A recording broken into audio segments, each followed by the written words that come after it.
Good evening, everybody. Welcome to the Sparta Board of Education meeting, September 23rd, 2021. Please order. Thank you.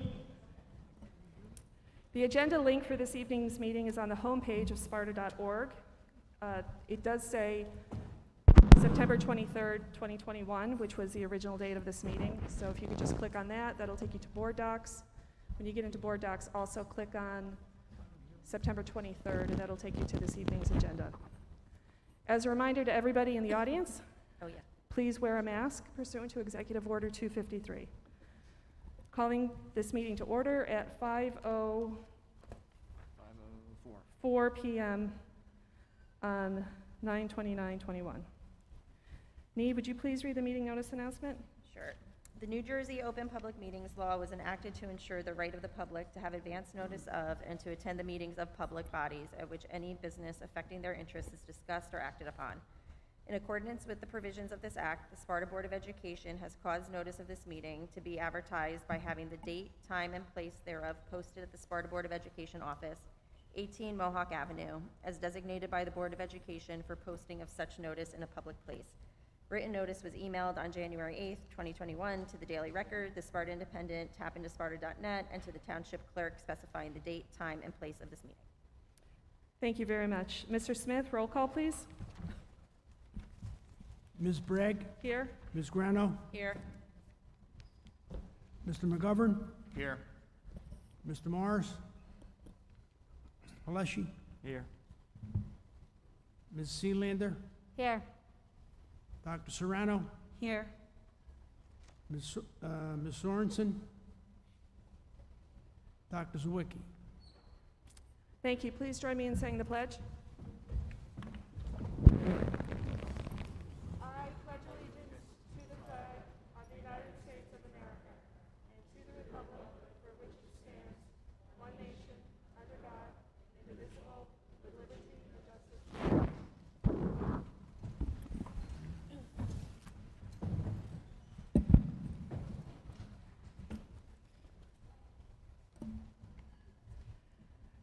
First on our agenda is a presentation by Dr. Jane Esposito. Mr. Beck, would you like to do the introduction, please?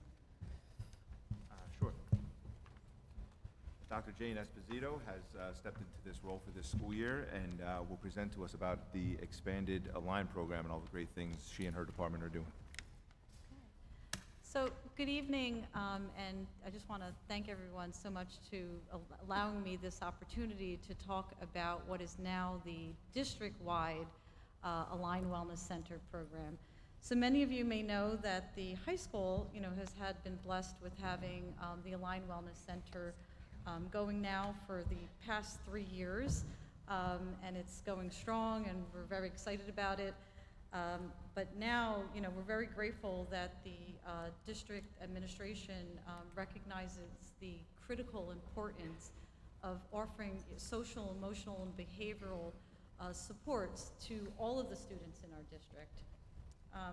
So, I think if anything, this past year, because of COVID, if it's taught us anything, it has taught us that mental health supports are critically important. I don't want to, belabor it with a lot of statistics, but probably aware that our nation is undergoing, a mental health crisis. That is on the level of adults and, of course, our youth. Just to, share with you some brief statistics. Before the pandemic, it was 1 in 5 youth were diagnosed with a mental health disorder. Since the COVID, it is now, there has been an increase of 24% in terms of mental health disorders in youth ages 5 through 11, and there's an increase of 34% in terms of youth aged 12 through 17. To also mention that now the second leading cause of death for our youth is suicide. So those statistics, that is frightening, not even to myself just as a practitioner, but also as a parent. That is something that calls our attention, and as a community, as a nation, it is our responsibility to do something about that. So one of the things that I want to say is that we do understand that in order for our youth to be able to access their education, to be able to fully be saturated in their academics, their mental health well-being needs to be stable. You know, academics and mental health, they intersect each other, and so, you know, we have to put those supports in place. I do want to say that the Align Wellness Center, the mission of the Align Wellness Center is really to make sure that we support the social, emotional, and behavioral aspects of our children, right? I think that as a nation, we do an amazing job of teaching, you know, that physical education, you know, you have to get out there and exercise, how important that is. We talk about nutrition, right? You know, we teach our kids, you know, you have to have a certain amount of portions of vegetables and protein. But one of the things that we don't do so great and that we're, you know, in the process of working on is teaching our children about the mental health hygiene. So that really is the crux of what the Align Wellness Center is all about. We want to make sure, you know, that we have those supports in place throughout the district, and that we're doing it with education, we're doing it with efficacy, and we are empowering our students. To talk a little bit about the actual Align Wellness Center, the one word that always comes to mind is that it is homegrown. It is a program that we've put into place, you know, now throughout the district, but it is being run by, you know, primarily by staff that has already, you know, been in the district. A lot of educators, as you know, we wear a lot of different hats, but a lot of our professionals, that the staff that work within the Align Wellness Center, they're licensed, they're professional, they do private practice. Even in terms of the Align Wellness Center wellness activities, we have, you know, individuals that have certifications in yoga and mindfulness and meditation, even art therapy. So it's definitely a homegrown program. The other thing I'd like to describe the Align Wellness Center as is that it's a unique program.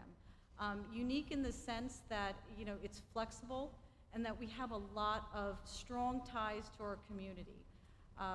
You know, one of the things I like to say is that we do webinars. So we do a lot of webinars, we do a lot of parent education, and one of the things that we can tie into, just because we're so ingrained and integrated into our own community, is that we utilize a lot of the professionals within Sparta. So we have, you know, psychiatrist Dr. Koss, we have Dr. Canzanero, you might recognize a lot of these names, even down to the fact that even we have relationships with our Sparta municipality. So, you know, working together, you know, with the Chris Quinn, the mayor, in terms of substance use and abuse. So we have a lot of ties, and that allows us to enrich a lot of our programs. So that's part of the uniqueness of our program. So what exactly are the services that the Align Wellness Center offers? So, you know, first and foremost, counseling. We have individual counseling. We have group counseling. We offer, like I indicated, the Align Wellness Center, the activities, so some of that yoga, we're going to be expanding that. We have teachers. Linda Melio, who she's going to be, she's jumped on board in terms of teaching motion classes. So we got a lot of different things going on because we want to cover mind, body, spirit. Some of the other things that we are offering, you know, we offer screeners, again, the big psychoeducational piece. We offer pet therapy. You know, we have Hank the Bunny, he's on board. We have hamsters. We're working with administration on getting, you know, paws on the ground, you know, in terms of pet therapy. One of the other aspects too that is a big part of our program is that we are a clinical teaching site for graduate students. So we have a contract now with Montclair State with their doctoral level school psychologists, clinical psychologists, social workers. We are up to, as of, I just got another call just this past week from the director of the clinical psych program at Montclair State. that they would like to send another intern over. Fortunately, we've have been regarded now as a top site for their interns. So we're up to 9 interns, which is going to be very helpful because we're being exposed to some of the great young minds. They're going to be all over the district. And not only are they learning from us, but we're learning from them. So we get that, just recent research, because everything that we do through the Align Wellness Center is research-based. When we talk about, so like, how do we figure out what exactly does, how do we figure out what programs need to be put into each different school? So, again, overall, we do recognize that there's a need, but the needs in each school are individualized. So we do surveys. We do listen to, our community in terms of like what types of services, they would like to see. Our most recent surveys, we had a survey done in the fall of 2020 that was with Rutgers Behavioral Health that did, tell us that we needed to put services in, at the lower levels.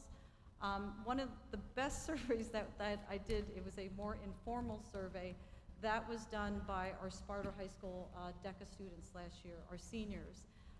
And basically, I'm so proud of our students. They are so much more comfortable talking about their mental health and what some of the benefits are and like what they would like to see within their own school systems. They absolutely want to see more wellness programs being offered. One of the things that the criticisms though that I did get was that they said, Dr. E, like your social media, like you only have so many followers, like you have to fix that. So I do recognize that. We are working on that to make sure that whatever services we offered are going to be shared, and utilizing the social media platform more. So, again, we have a multitude of services. We do offer them. I do invite you to get on our website because the website will definitely share with you what is available in each of the different schools and the type of services, that are being offered. I do want to highlight again that the types of interventions that we put into place are research-based. We use cognitive behavioral therapy. They are tiered, based on the response to intervention model. In some of the schools, and like right now, particularly in the middle school, we are, doing, inserting a program right now, and that program is actually servicing the highest at risk, so those tier 3 level kids. But there are services also available for tier 2 and tier 1. So kids can get some school-based counseling. There is the program after school, which is the more intensive counseling. There is also going to be, like I said, the wellness program, which is not just, for the students also. We are, paying attention to our staff. We are making these classes. These classes are free for, students and staffs. And we want them to participate, in those programs. So those things, keep an eye out. We will have the calendar. That calendar is getting set up right now. We're going to be, making sure that the announcements go out so that everyone can take advantage of those type of classes. And finally, I just want to give, a shout out to, our care team. So our care team at the high school, and these are individuals who have years of, over 25 years of professional experience. We have Dr. Susan Lorenz, she's a licensed psychologist. Mrs. Jody Fitzpatrick, licensed clinical social worker. I have up here sitting up front, Lauren Monaco, she's our student assistance counselor. And of course we have our, our pets that they work pretty hard too. At the middle school, we've been blessed with bringing on board Mrs. Jessica Gallegos. She's a licensed social worker. She's also sitting up here up front, working hard to get those groups. Those groups are going, in the morning. There's counseling. There's, again, all the psychoeducation. I do want to mention that one of the big components of the program is the parent component. We will be meeting with parents.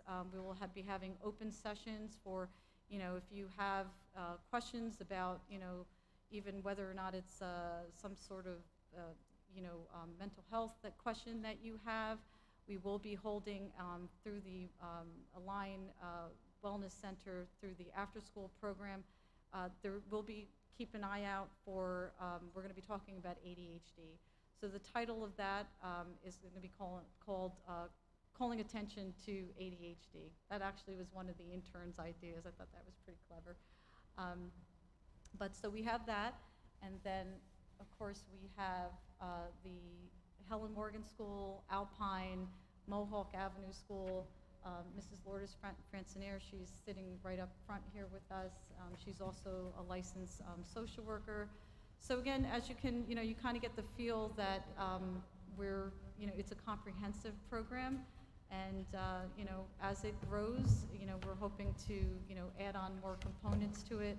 But again, I do welcome you to take a look at that website. Reach out to me, align@sparta.org. Just a picture of our interns here, and I just wanted to share some pictures of some of the activities that have been done in the past. The yoga, we've had martial arts, we've had Zumba, mindfulness, breath work. So all of those things are underway, and definitely, please reach out to us. We have our information there, working on that social media, so the Instagram, the Twitter, but absolutely at any time, please feel free to reach out. And I appreciate your time that you've given me tonight. Thank you.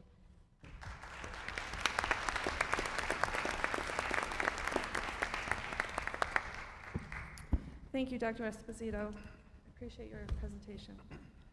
Next up, we have a student representative monthly report. Do we have our student rep here, or reps? Miss Sarah Caruso.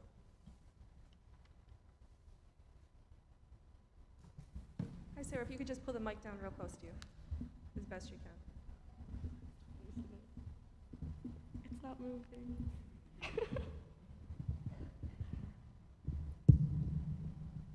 Okay. Good evening, board members. It's great to be back in school, and we are all very excited for a possibly normal senior year. With that being said, in our first meeting at school, we established a few things that we wanted to aim for in the first few months of the school year. That being, it will be our last year as seniors, and so we really wanted to focus on a homecoming, and it's going to be a top priority for our student council. And we would like to request that the turf field for the day after the homecoming football game, and that would be Saturday, October 23rd.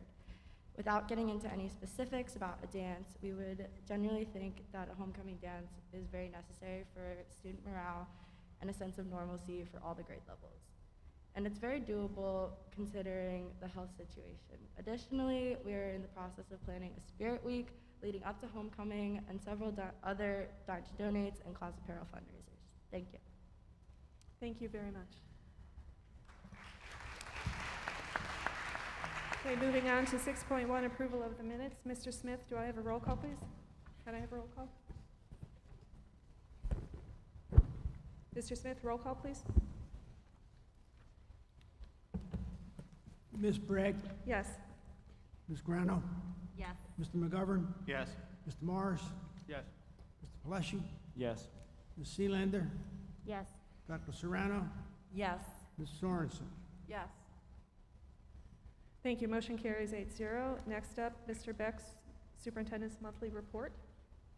Thank you, Ms. Bragg. First, I would like to comment on the opening of school. It was great to see our students and staff back in the buildings. I would like to thank the board and the school community for their patience and understanding as we navigated the typical challenges associated with opening a school year, and not to mention under the COVID conditions. Transportation update. Transportation, nearly all of the bus route issues have been resolved. There was obviously a rocky start in the beginning, and we still have one or two bus routes that still have not been resolved. A major contributor to this, as we previously is the bus driver shortage. It's not just a Sparta problem, it's not just a New Jersey problem, but it's a nationwide problem, the driver shortage. Also, what happened with that was over the summer, we don't use all of our own buses for our transportation routes. So what happens is we have to contract with other transportation companies, and typically we do this through a co-op, the Sussex County Co-op. So over the summer, we share our co-op, we share our bids and our routes with our co-op. The co-op then bids on the routes and commits to the routes. What happened between the time of them committing to the routes and the actual routes taking place when school started was a major bus driver shortage, even worse than what it was. One of our providers was short 11 bus drivers to start their school year, and another one of our providers was short 7 bus drivers. That affected our school district and other school districts. And then also what happened with that shortage was you had buses that then, when they committed to routes, they would run a route, and with a shortage of bus drivers would have to then run a route piggybacking off of that route, which made for many late buses. Those conditions have improved. We tried to get very creative with our bus routes and with our bus companies. We reached out to bus companies that we have never used before, and we were able to resolve some matters. There's still, like I said, 1 or 2 bus routes that are still being resolved, but we are working every day to try to resolve those bus routes. The Return to School Parent Feedback Group. So last board meeting, Ms. Bragg introduced the idea of having a Return to School Parent Feedback Group, and that was introduced last board meeting. In the meantime, we organized a parent feedback group, and we actually met with parent feedback group. There were 8 parents that were invited to that parent feedback group. And in that first meeting, we met remotely. We discussed return to school matters only. So we discussed masks and vaccines, remote learning, and COVID protocols. I can say that the meeting went very well. It was very well taken. It was a great discussion. There were some great questions, and those parents were able to share their concerns and have those concerns addressed. And if they weren't addressed immediately in the meeting, I took notes and took them back to the admin team meeting. But most importantly, what came out of this group, I think, is the communication. I feel it has opened up and will continue to open up communication channels between our parents, the community, and our school district.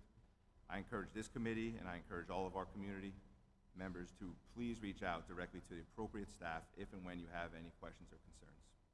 It's through open communication that we will continue to have a mutual understanding and will continue to grow and navigate the challenges we face.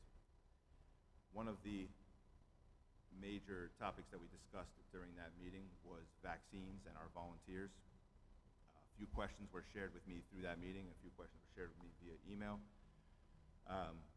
First of all, I would like to clarify the difference between a visitor and a volunteer. A visitor is a one-time, one-off type of event, and a volunteer is somebody that comes into the school to work with the kids on a regular basis. What that regular basis is, we are still trying to work through.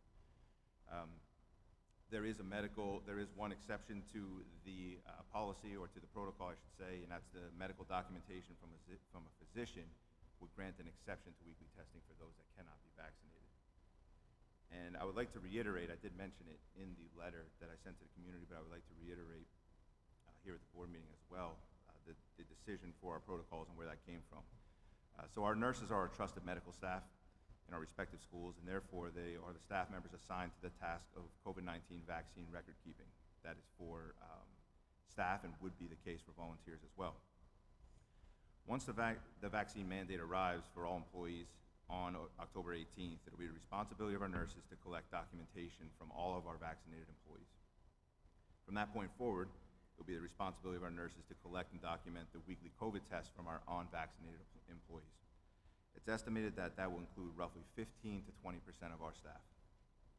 In addition to these added duties, our nurses assist billing administration and contact tracing, which can take up to a half a day sometimes.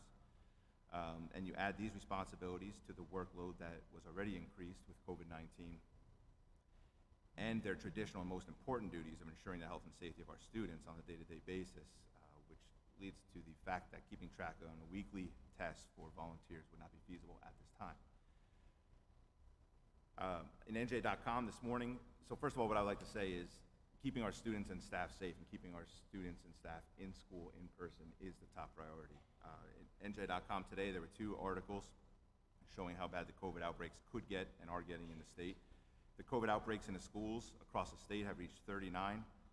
and the total number of student cases has doubled within the past week. This is statewide. And in Toms River School District alone, they currently have 900 students and staff quarantined. Like I said, our number one goal is and always has been ensuring the health and safety of our students, and we want to do that while we can keep in-person instruction. With all of that being said, I'm continuing to work with the Sussex County Department of Health, as well as continuing to work with our board attorney to revisit and find flexibility within the executive order, ensuring efficient district operations while at the same time ensuring the health and safety of our students and staff. Yeah. Oh, I'm sorry.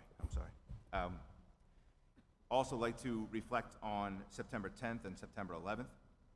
On September 10th, in our elementary schools, we had our students, we had district-wide lessons on our first responders. We chose as a district to not focus on the actual events of 9/11, but rather the first responders of 9/11 and first responders today to honor our first responders.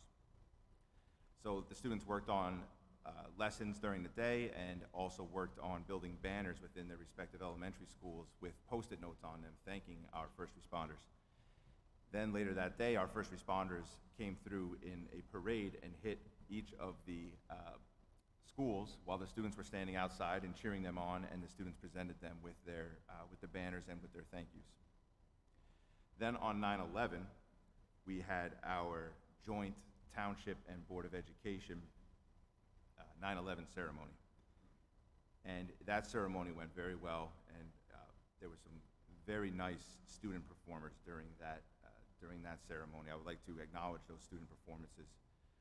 First of all, the Star Spangled Banner was played by Alex Yerofeev from Sparta High School. He played the Star Spangled Banner on his guitar and did a phenomenal job, and actually played the Star Spangled Banner again on his guitar for this past week's home football game. America the Beautiful was sang by Natalie Torres from Sparta High School. My Country 'Tis of Thee was played by Ezra Cook from Sparta High School. And God Bless America was sung by Emily Mulberry of Sparta Middle School. And all of our students did a phenomenal job performing during that ceremony. At this time, I would like to acknowledge Mrs. Rossi. Mrs. Rossi has been doing a wonderful job as she settles into her new position in our district.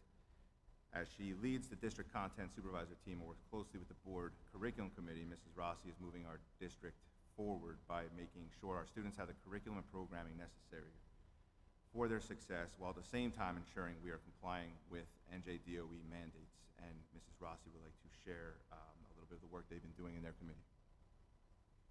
Good evening, everyone. I just want to speak a little bit to a process that was recently put in place that we've been working towards. It's a supplemental resource selection process that complements our textbook selection process. The need for this process arose when, prior to my arrival in this role, a book that students were reading at the middle school came into question. Without a process in place aligned to our district policy to guide decision-making, and in the absence of the assistance from a curricular director overseeing instruction, this book was placed on hold until it was determined how to appropriately proceed. Upon entering this role, the development of a supplemental resource process was my first priority. While we do have a textbook approval process firmly in place, we are keenly aware that instructional materials are represented by a wide range of resources, both print and digital, that extend beyond textbooks. In working with supervisor groups from Northern New Jersey, our own district professionals, both our leadership, our administrators, and our educators, we were able to adopt a process that does align to our policy. We did a thorough collaboration. Together, we grounded our practices on evidence-based methods from School Library Bill of Rights, the National Library Association, and the National Council of Teachers of English, using their guidelines for the selection of materials. This process can be viewed, it's linked on our agenda, and I'm just going to summarize a few key things that it does. Most of the things that it does have been done informally for some time now, but aligns and concretizes our practices across content area and across grade level. This process first and foremost recognizes the experience and the expertise of the course instructor as the key member for identifying and articulating instructional needs based on the content and based on their students. It also partners the instructional supervisor as a collaborator in this process. When utilizing supplemental resources that are considered shared selected or student selected resources, we will continue to preserve a student's right to choice and ensure that students continue to have agency and decision-making about their learning materials. If students or parents have concerns about available resources to choose from, there is an alternative resource clause that enables the right to request alternative text based on individual needs. When a new supplemental resource is being purchased by the district, an approval form will be used similar to our textbook approval form.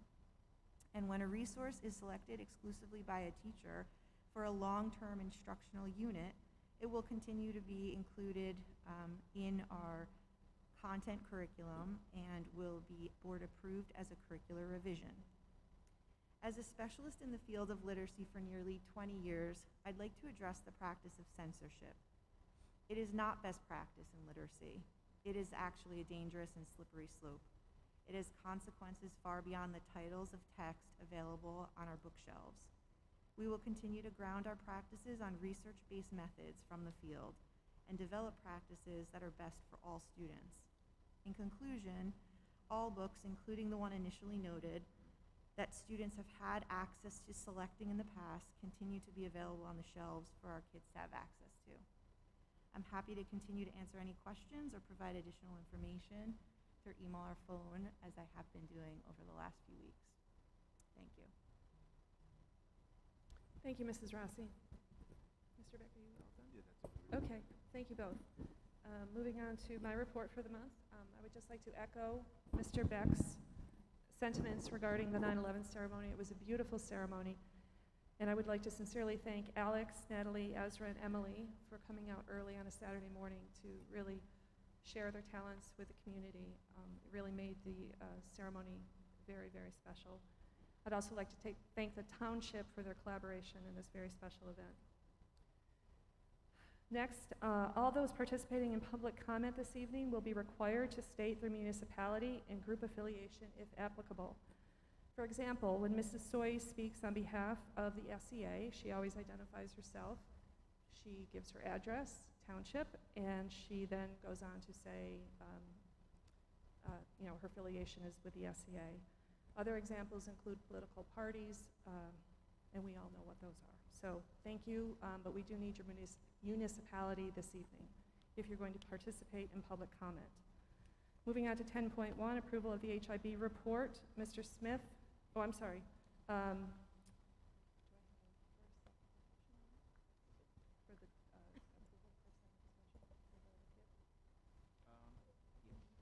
Okay, do I have a motion for that? 10.1. Thank you, Neve. Second? Second. Who is that? Vanessa, thank you. Discussion? Roll call, please. Ms. Bragg, Yes? Ms. Grano, Yes. Mr. McGovern, Yes. Mr. Morris, Yes. Mr. Paleschi, Yes. Ms. Sealander, Yes. Dr. Serrano, Yes. Ms. Sorensen. Thank you. Motion carries 8-0. Moving on to 12.1, the delegate liaison reports.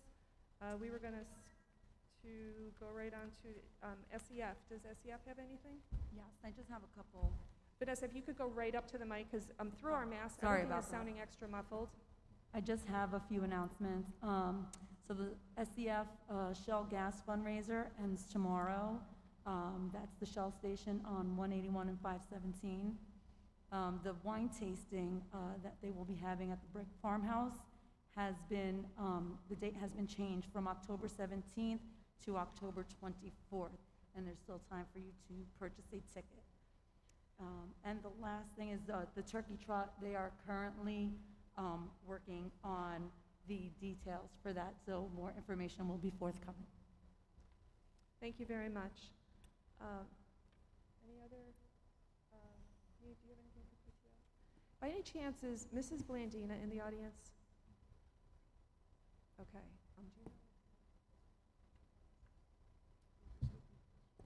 Okay. Anybody interested in participating in the Sparta High School PSTO. Please contact Dr. Ed Lazara at the high school. Last I was told, they needed 3 out of 4 No, Kim, officers. they're all filled. And They're I all don't filled. know which ones those Kim. were. All the positions are filled. They're all filled? They're all filled. Okay, ignore everything I just said. We're good. They're good. Okay, thank you. Moving on to public comment number 1. This is on action items only. Action items are those items that we're actually voting on. I need you to please state your action item number as well as your name, municipality of residence, group affiliation for the record, if applicable. Every participant will receive 3 minutes to speak.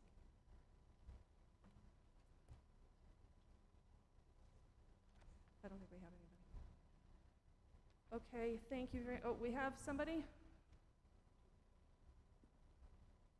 We have 2 people. If we could just line up so that I could see how many people we have.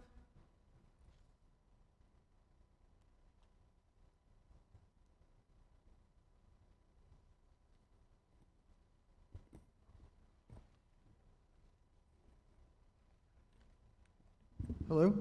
Hi. Okay, I'm Frank Sanchez. I live in 122 Summit Road. Hold on one second, Mr. Sanchez, welcome. My attorney's just advising that I just remind everybody we have 3 minutes per person, per speaker, and he will give a 1-minute warning to each person. So go ahead, Mr. Sanchez, which action item are you going to speak to? About the clubs, please. I don't have the agenda. I can't. I'm sorry? About clubs, the clubs agenda item. The Aren't you putting in clubs today? club, as in C-L-U-B? Yes. Okay, so I just had that. Hold on one second. At the high school? Yes. Okay, that's 14.26. Okay, so can I speak? Go ahead. Okay, so I see the clubs that are there.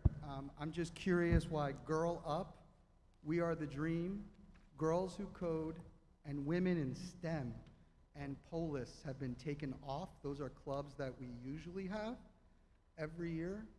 And I'm just curious why those clubs, perhaps it's similar to Ghost Boys and the book that has been pulled. Perhaps it's similar to pressure about vaccinations at the middle school last year.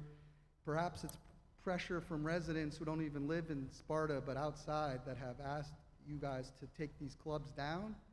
But I would hope that we can have clubs for our young women, our students who have these interests. Mr. Sanchez, could you just repeat those clubs? I got Girl Up, and what was there was like 3 other ones? We Are the Dream, Girls Who Code, and Women in STEM. Girls Who Code, wasn't that a middle school club? Or was that a high school club? I believe it's a high school club. Okay. Girls Who Code, We Are the Dream, Girl Up? Yes. Those 3, okay. Because at the last meeting, I did ask for the board maybe to say and pass a resolution in favor of equity, in favor of diversity, and it would be helpful to let these people know. Since that meeting, we have lost an administrator of color who has resigned. We have seen faculty members being threatened with discipline for things and sources that they use in class as supplemental materials. I think we need to show our students that we are of character and that Sparta is a better town than this. Thank you.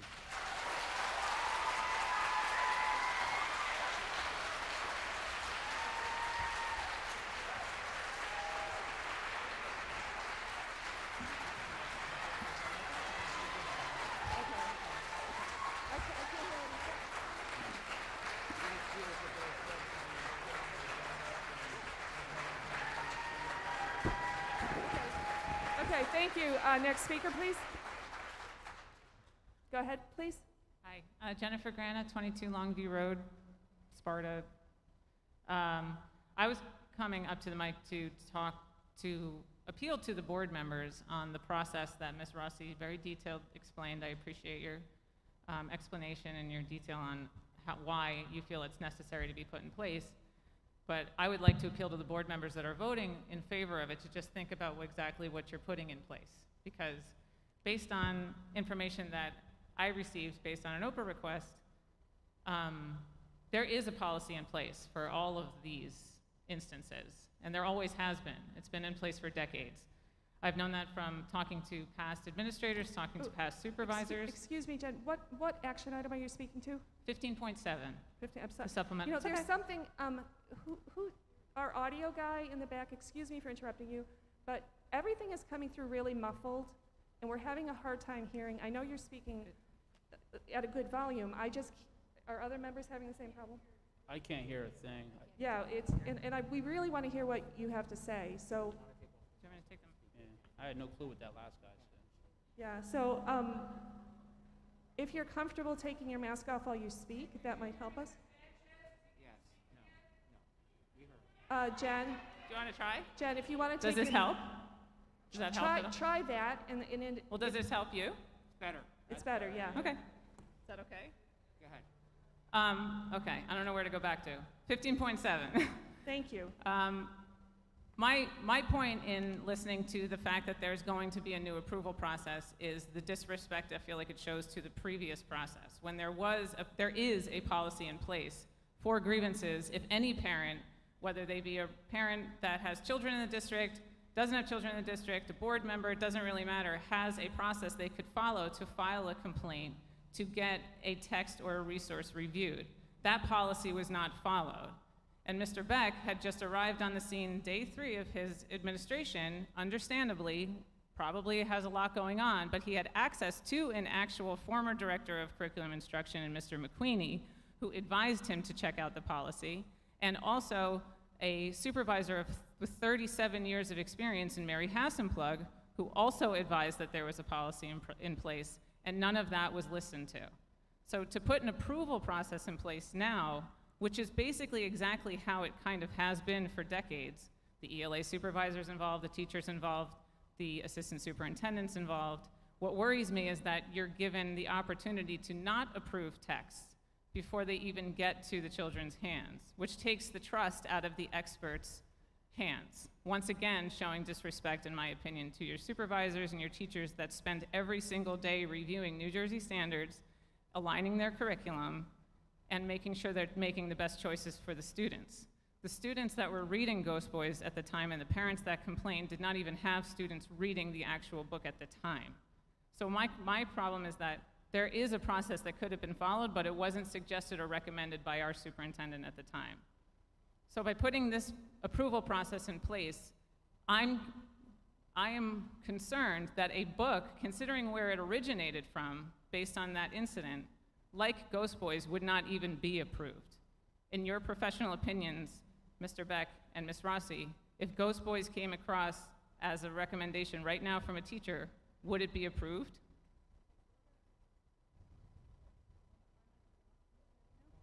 No, not really. Sorry, it's just not echoing. We're going to answer all the questions at the end like we did Okay. last month. Thank you. That's fair. One more thing, since if I have more time.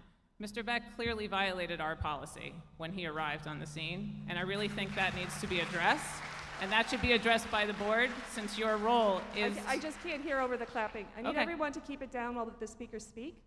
That needs to be addressed by the Board of Education members, because that is your role, to enforce and uphold and examine all of our policies. You are supposed to be, that is your role as board members that And told do you have over the and over policy again. number?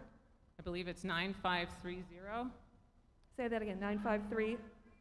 9130. Please take a look and consider, while you are reprimanding other staff members for very minor infractions. Okay, thank you. Time's up. Next speaker, please.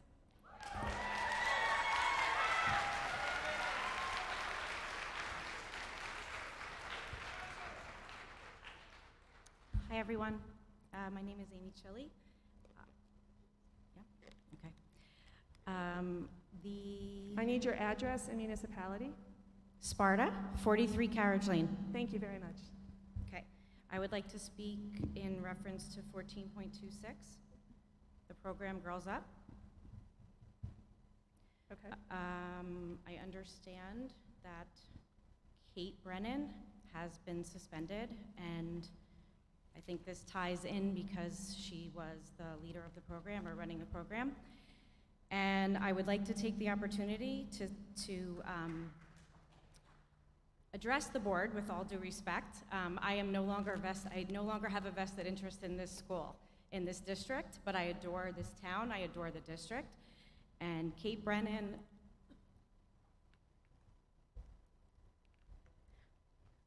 has been a force in my daughter's life, along with so many other staff from this school.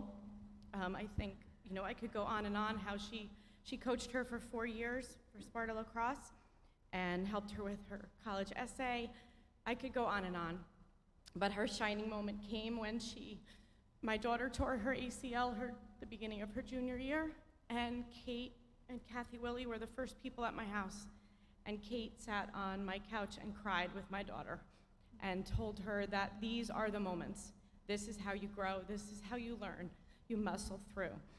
And clearly, Kate has made a mistake, and I think this is another opportunity to teach our children that people make mistakes, and you learn and you grow. And she did not have the opportunity to have her in the classroom, but as any athlete knows, there is no difference. She was under her wing on the field, and she touched her today. I had to text her today and tell her what happened, and if she didn't go to JMU, she would be here right now. And Kate advocated for my daughter and so many 1 minute girls left. in this audience, and I'm here to advocate for her. Thank you. Thank you very much.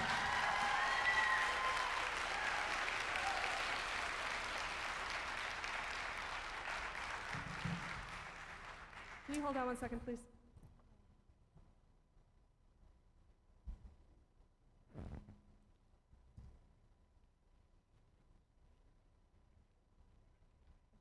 Thank you. Go ahead, please. Leonore DeStefano, 12 Tracy Lane. I'm here to speak Township, on... please. I know what it is, but you need to say it. Pardon? Township, please. I know what it is, but if you could please say the township. Sparta Thank you. Township, off Well, of it's- West it- Mountain Road, 12 Tracy Lane. Thank you very much. Okay. Actually, before I comment on 14.26, these little semantics are tedious, Kim, Ms. Bragg, and I've watched you in PTO meetings, and if you need to ask me what township we're in, Yes, we're in asking- bigger problems. No, but we fine. are- So we be are- it. So be it. Sparta Township. So 14.26 is today approving clubs. Yet at the last minute meeting in August, Dr. Zawicki made a very gallant statement saying that there was an emergency club approval. So I don't understand why clubs are still being approved now. We talked about the children's emotional health. Well, on September 1st, the schools should have been ready to go to welcome them with all of their clubs, with all of the accessibility that we as taxpayers have been paying for and providing for. So I don't understand why the clubs haven't been approved. In addition, I'm also here today to speak on 14.26, where I see that one of Ms. Brennan's clubs are not on the list. And I'm not gonna say she clearly made any mistakes because we don't know the details, but I find it appalling. I find it appalling that she is currently suspended, an individual who is brilliant, an individual who is well respected, an individual who, I don't have enough fingers and toes to count how many times our students have named her their mentor, their guide, their inspiration. You want to talk about social and emotional learning? And yet you're going to remove a figurehead in this district that is not only an amazing English teacher, but a phenomenal coach and just a wonderful 1 person. minute. Thank you. I can tell the time. Thank you very much. In closing, I also want to comment to Mr. Beck regarding the protocol to the contact tracing. I'd like to ask a question. What guidelines is our school following? Is it the CDC, the New Jersey Department of Health, or the Sussex County Department of Health? What are the guidelines? How did we come up with those protocols? Who is responsible for that protocol? Who are the people who are responsible to do the due diligence of said protocol? Because recently, my son was quarantined, was not allowed to go to school until today, even though he is perfectly healthy. He had a negative COVID test because of he was named to be in the same place. There is no definitive proof that he ever came into contact with that person. So again, social emotional learning, Thank you and very my much. son was removed. Next speaker, Thank you. please.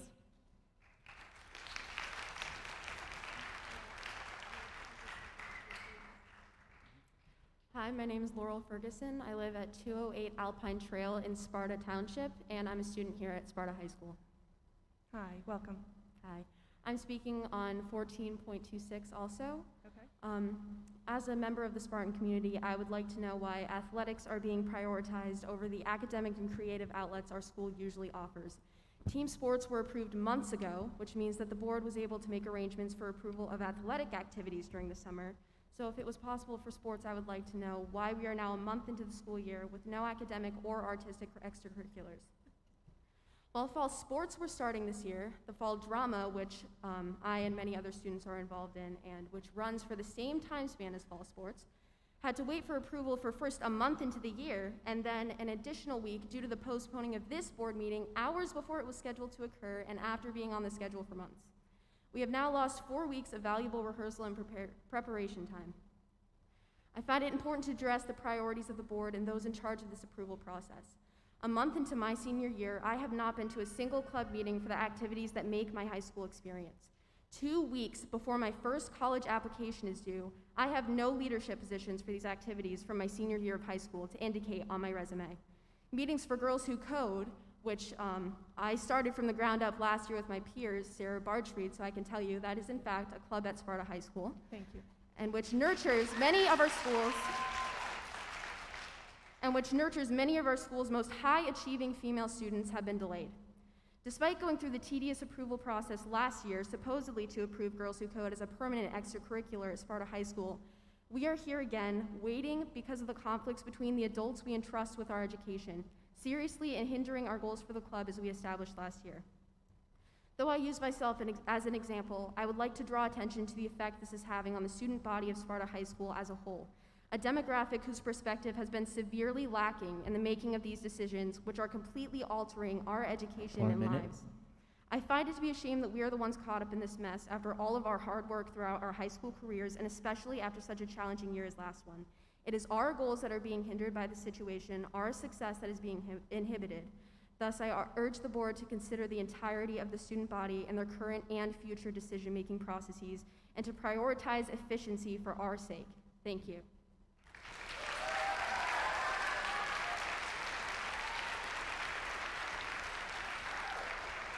Hi.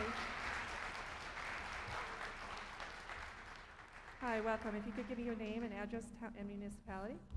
I am Rachel Rodriguez. I live at 525 West Mountain Road, and I'm speaking on 14.26. Coming in as a freshman was hard for me. I didn't know who I was. I felt insecure and unsure about where I was going to end up and what paths I would take. I first met Ms. Brennan summer going into 5th grade, and from that moment on, I knew this was a woman who only ever cared, loved, and protected all of her students.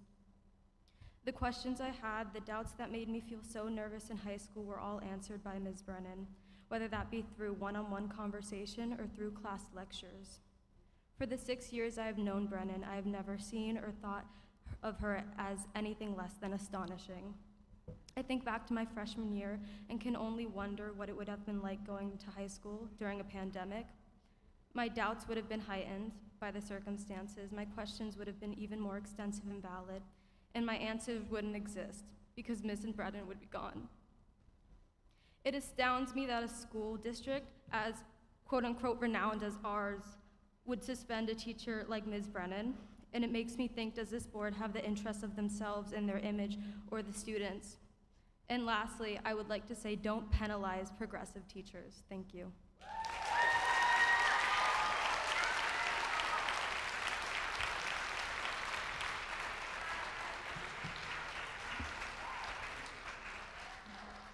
Hi, Hi, welcome. If you could please state your name, address, and municipality.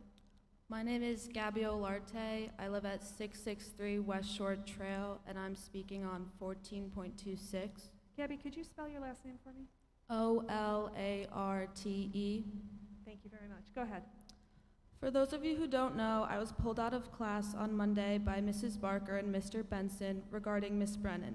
They told me it's because I'm a trustworthy student, but in reality, it was only because I just turned 18 and don't need parents' permission. Being a young adult has helped me grow and use my voice for better. Miss Brennan opens our eyes to all the injustice, racism, and just in general flaws in the world that many turn a blind eye towards. I have never felt more comfortable or loved than I do in the women's studies class. The people criticizing Miss Brennan and her class are the same people who don't recognize the social injustices in our school, community, and country. Board of Ed members, respectfully, you are not a student at Sparta High. You seem to be unaware of the racial slurs muttered under some students' breath or the challenges a young teen girl faces in 2021. You are afraid of change, and by not addressing it, you are simply contributing to the problem. You all sit here judging women's studies, but rather I suggest you take a few minutes out of your day to sit and listen to the class and our discussions. And as far as the book situation goes, I'm well aware many of you here are parents. The book is $11, which Miss Brennan offers to pay for in the case in which you cannot afford it. It's just like teachers requiring certain school supplies or summer reading. Some of you believe the book is inappropriate and makes you uncomfortable.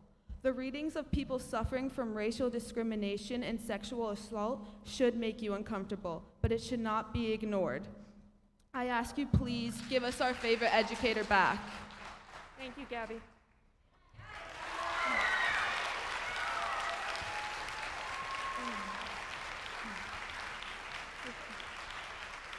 How many more?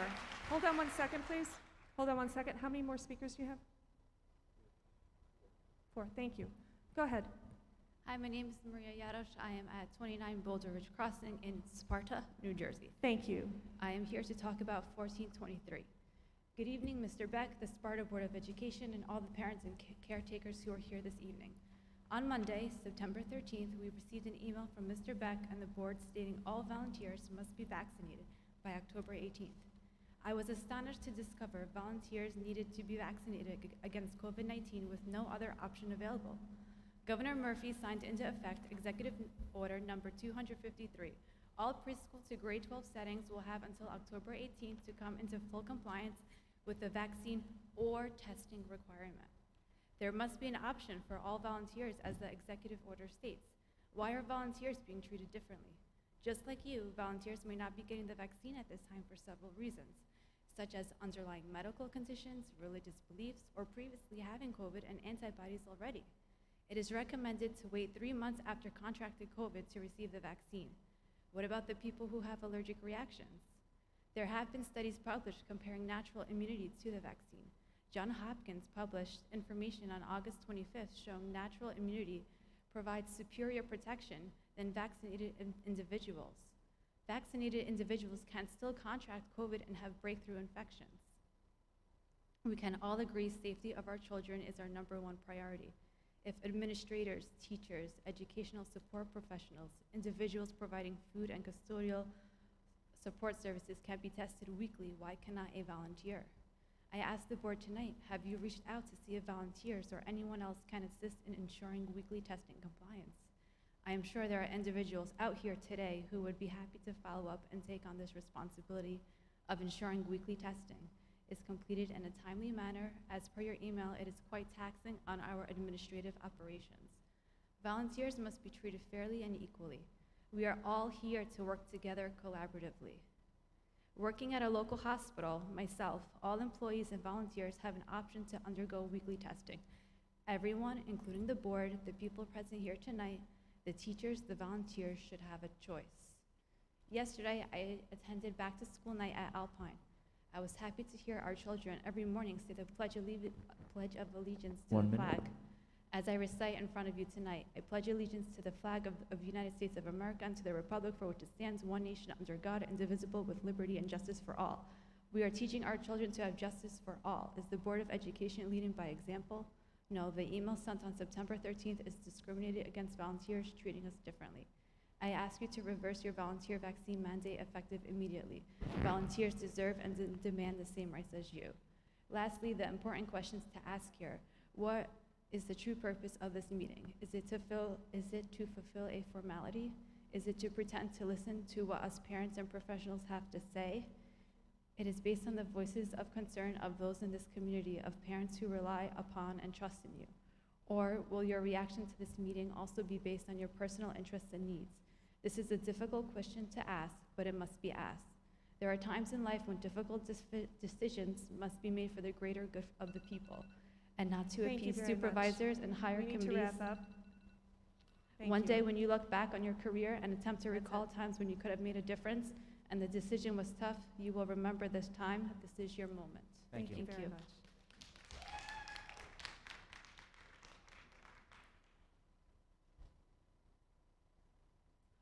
Hi, my name is Lauren Jones Rabbit, and my municipality is East Stroudsburg, Pennsylvania. I Lauren- work Lauren Jones, and then what was the last part? Rabbit. That's what I heard, but I just want to make sure. Okay, good. Thank you. Go ahead. Yeah, so I actually am representing a couple entities tonight. One is myself as the Director of Education at the Unitarian Universalist Fellowship of Sussex County, where I've been the Director of Education for 4 years.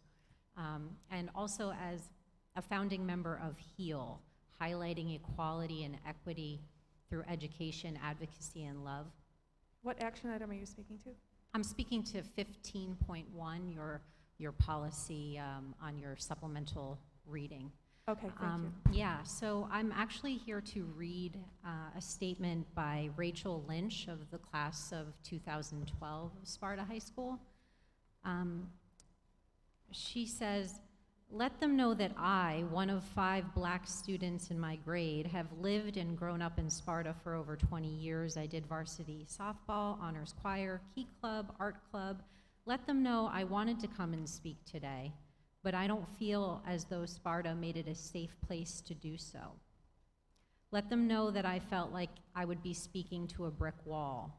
Let them know that if they are banning, censoring, pausing, considering a new policy about selecting their books, they are also banning, censoring, pausing, considering new policies on their books based on black stories. They are banning black stories and black voices. And at the same time, they will be banning black Spartan voices and black Spartan stories like mine. Ghost Boys is part of my story. Ghost Boys is part of our story. This book mentions Emmett Till. Raise your hand if you know who Emmett Till was."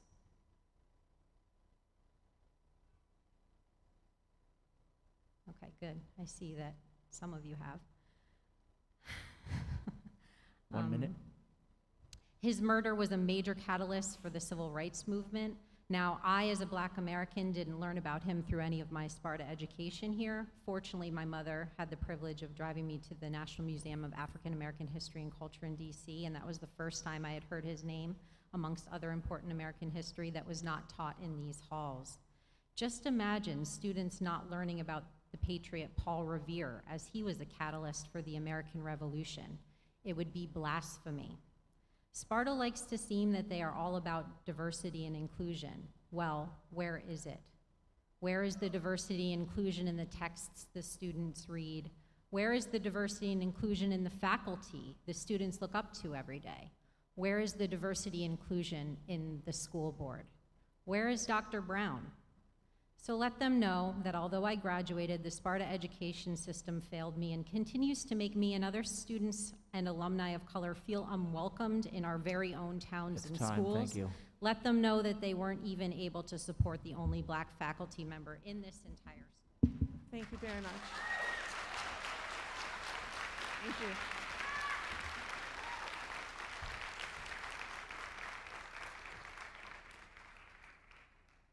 Hi, welcome. Hi there. My name is Rhonda Levinson. I live at 16 Main Street in Sparta, New Jersey. And I just wanted to introduce myself, say that although I don't have a child who goes to Sparta High School or schools anymore, my daughter, Madison Levinson, graduated in 2019 and was the number 8th person in her class here at Sparta High School. She is a student at Columbia University now in New York, or else she would be here today talking on behalf of Coach Brennan and about 15.1 and 14.2. She literally just sent me this message while she's in class sending me notes, but I wanted to read it on her behalf, saying that Kate was one of the most realistic and understanding, personable human beings on and off the field. My daughter played lacrosse with Coach Brennan for 4 years here and plays lacrosse at Columbia as well. One of the only teachers that has consistently stayed in touch and checked in on all of her students. If they're upset about the content, then they need to open their eyes outside of their Sparta bubble. I lived through many experiences here that people would not believe happened in Sparta. Because I am of Jewish faith, pennies were thrown at me while on school buses, and people were shocked by that. But it's not as perfect here as people believe, and special people like Coach Brennan make it bearable for the rest of us. Those are the real things that are happening in the world that kids are going to have to experience firsthand. And Kate is one of the most understanding people there is. If anyone is qualified to teach challenging material and cared about it enough to do it justice, it's Coach Brennan. Prohibiting a teacher from teaching relevant and important information in an optional class is naive and irresponsible. If those issues are infuriating to the board on a syllabus, then perhaps they should handle them in a social setting where the issues are actually happening, not just in a classroom in Sparta, New Jersey. Thank you for your time. Thank you very much.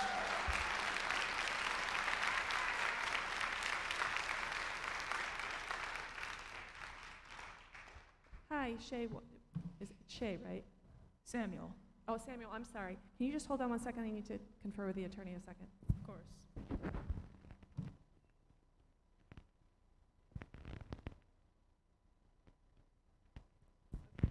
Okay, Samuel, go ahead. Thank you very much for waiting. Thank you. I'm Samuel Holovax. I live on 10 Pinecone Lane, Sparta, New Jersey. I will be addressing 1426. I'm sorry, 14.26.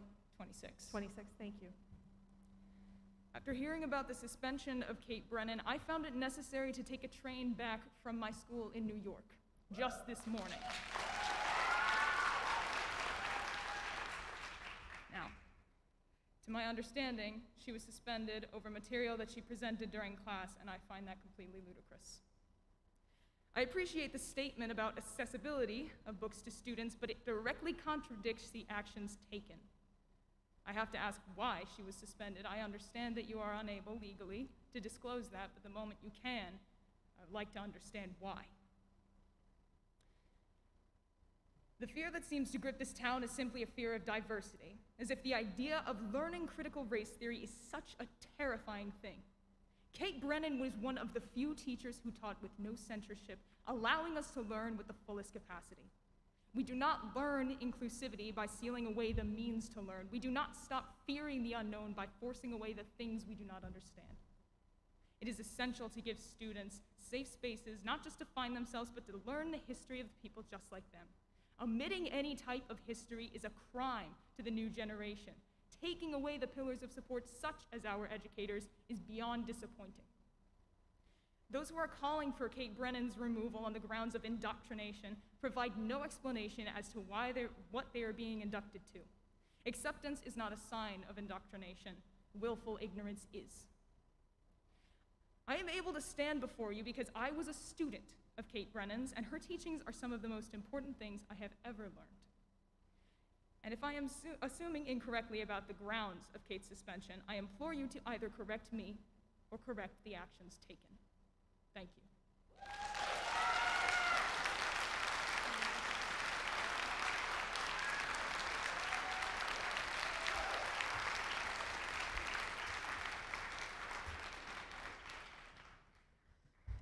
Hi, welcome. Thank you.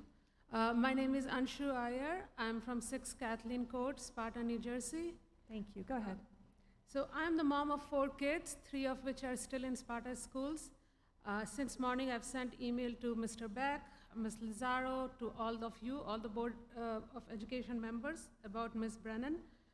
You know, my oldest son just graduated last year. He was one of the top 10 students. He's currently at University of Pennsylvania. He actually attributes much of his success to Ms. Brennan, you know, and the teachers like her. I'm very disappointed by the news this morning about her suspension. I did not tell my son yet because he would be here just like the last caller, you know, in the first train and, you know, be here talking on behalf of Ms. Brennan, so I'm here. I have known Ms. Brennan as 2 of my kids had her as her ELA teacher. I have nothing but utmost respect for her and the way that she teaches. I don't really think that she did anything wrong because she is a very experienced teacher. I feel like, you know, she has been running this women's program for many years now. And right now for you to, you know, say that this is a problem might have to do, as Mr. Sanchez said, with the change in administration rather than, you know, her teaching style. So something for you to assess, please. I really want the board to reconsider the disciplinary action taken by the school and do the right thing by her. She actually travels all the way from Jersey City here to teach our students. I think, yeah, I think our kids deserve teachers like her. I have 2 other kids whom I'm really hoping that they get Miss Brennan as their teacher. And I feel like she deserves to be treated much better than what we are doing as a school district. So thank you very much. Thank you. 1 minute. Yeah, since I have time, I also wanted to ask you about what is going on with the COVID cases. I have not gotten any emails from any of the schools in the last couple of weeks about any COVID cases in our schools. So I don't know if you stopped sending those messages or we really don't have any cases. So if you can please answer that as well. Thank you.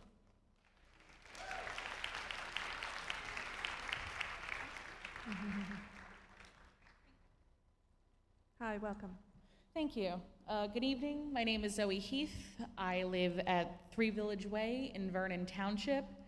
And while it is not a requirement of the Open Public Meetings Act for you to know, I will proudly state that I am the founder and executive director of Sussex County Pride, and an even prouder alum of Girl Up's Leadership Conference National Team of 2015. I come here today knowing that while I don't live in Sparta, schools all over the country, especially in our county, have burnt out faculty. Their faculty are dedicated to their students, to their career, to those that they serve. And when you have administrators leaving, mostly marginalized administrators, who clearly were not supported by the administration and school board members here, it begs the question, why? Why is it that a minority faculty member is suspended over an $11 book that would have just taught empathy and helped their students who clearly care about her so much? The fact that students are here tonight speaking to members of their Board of Education is intimidating and just shows how much they care about their faculty members and Kate Brennan.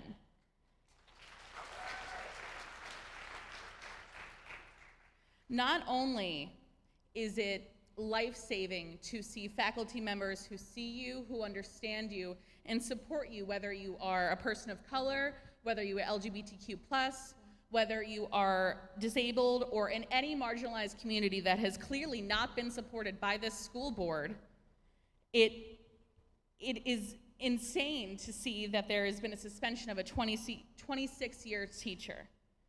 I know most school board members are volunteers, and I know some of you have higher aspirations, but please know that your voters are watching what you do, and so are your students, who are the most important part of your position. Thank you.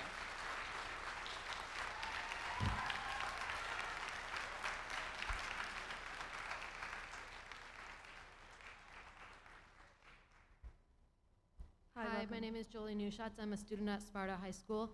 I live at 21 Butternut Way, and I'm speaking on 14.26. Thank you. Kate Brennan has affected my life in more than one way.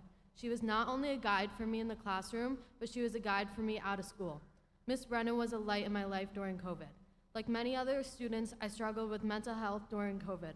Over quarantine, I developed an eating disorder, and I knew she had gone through similar experiences, which she so bravely talked about in school.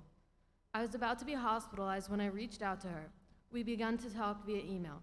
She not only helped me with my eating disorder, but through lots of hard work, I was able to overcome my mental health struggles. But I could not do that without Miss Brennan. Without her, I don't know where I would be. She emailed back paragraphs and paragraphs of advice.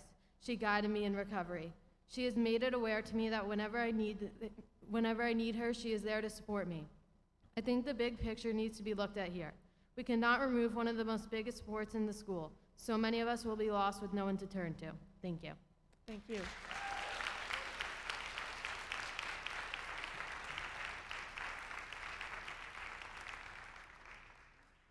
Hi there. My name is Kat Buchanan. I live at 321 Springbrook Trail in Sparta. Thank you. And I'll be speaking on 14.26. Okay. Also, just for reference, I'm a member of Sparta High School class of 2016. So, great. Graduated 5 years ago. Also, came back here tonight in support of Ms. Brennan. Terrific. Thank you. I'm a former student of Ms. Brennan and would like to respectfully but enthusiastically express my support for her and my eagerness to see her reinstated. After 12 years at Sparta schools and 4 in higher education, Kate Brennan remains my favorite instructor. Her intelligence, compassion, and dedication to her studies is unparalleled. To this day, I think fondly of her often and marvel at the profound positive impact her influence has had on my life. Ms. Brennan's class inspired multiple friends of mine to become English teachers themselves, and another has even become a published author whose first book is dedicated to Kate. In me personally, Ms. Brennan inspired a lifelong love of literature, the courage to stand up for my convictions, and the ability to be unapologetically myself. Having her both as my English teacher and my volleyball coach was a privilege I thoroughly enjoyed, and I cannot emphasize enough how lucky the Sparta school system is to have her.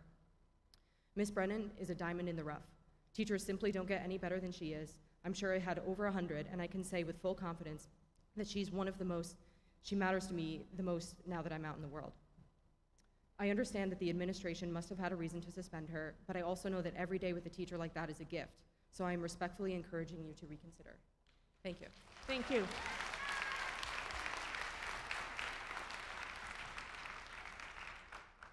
Hello. Hi. Caitlin Gagnon. I live on Summit Road in Sparta. Hi. And I'm speaking to 14.1 tonight, specifically Dr. I'm sorry, Brown. say the number again, 14.1, specifically Dr. Brown. Okay, thank I've you. spoken before the board in the past, at times in critique of its performance and other times in support of. Tonight, I stand before you with a request. The week before last, I was doxxed by a community member on a public Facebook page and confronted by another at my son's school and in my son's presence. I discussed these matters openly this evening in hopes of shedding light on what I think is the most glaring issue we face as a society today. The madness of our conduct towards one another must stop. We must demand better. Our ability to disagree as civil human beings seems to have been lost, and no matter our differences, respect and civility should be nonpartisan commonalities. During the last board meeting, I heard the collective left attacked as a group of Nazis, CRT attacked as if it were a viable tenet of our K-12 curriculum. I even heard grown adults making fun of the physical appearances of a few speakers. I denounce all of this. At what point did we become enemies? Why should our political differences dictate how we treat one another? Conduct, words, and integrity, they matter. We are neighbors first, neighbors whose children are listening. Left, right, or moderate middle, we must implore decency. We cannot allow the vile comments of a select few to become the general consensus of our community. Those who have no vested interest in Sparta should not be provided the platform to promote their extremism, sow division in our community, or ratify their personal political agendas. Furthermore, the hypersensitivity and selective outrage of a minority of parents in Sparta should not lead to rampant cancel culture within our district by our board and by our superintendent. Since the last meeting, Sparta's Director of Student Services, Dr. Saskia Brown, has resigned. I fear her loss will be colossal for our district. I would like to ask the board publicly if Dr. Brown provided any form of an explanation for her departure, and if so, to share it with us this evening. I'm also calling on the board to revisit District Policy 0167 on public participation at meetings, which allows the presiding officer under Rule 5 to, quote, interrupt and/or warn a participant when their statement is abusive, obscene, or defamatory, or request any person to leave the meeting when that person does not observe reasonable decorum, end quote. Reasonable decorum.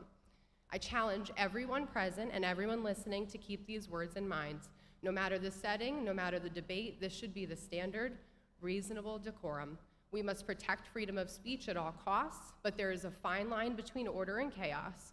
I encourage the board to establish that line clearly and to restore order to these proceedings for the sake of our community, parents, staff, and students alike. Thank you. Thank you.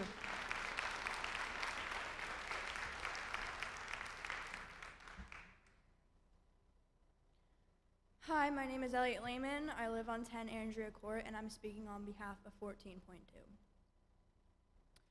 My name is Elliot Lehman, a sophomore student who had the privilege of having Miss Brennan last year as my teacher and many previous years as a coach. I find myself in a difficult place standing here discussing someone who has changed my life in more ways than I could explain. Those of you who know Miss Kate Brennan know she has the biggest heart, a heart that most of us strive to have, a heart that I've always wanted.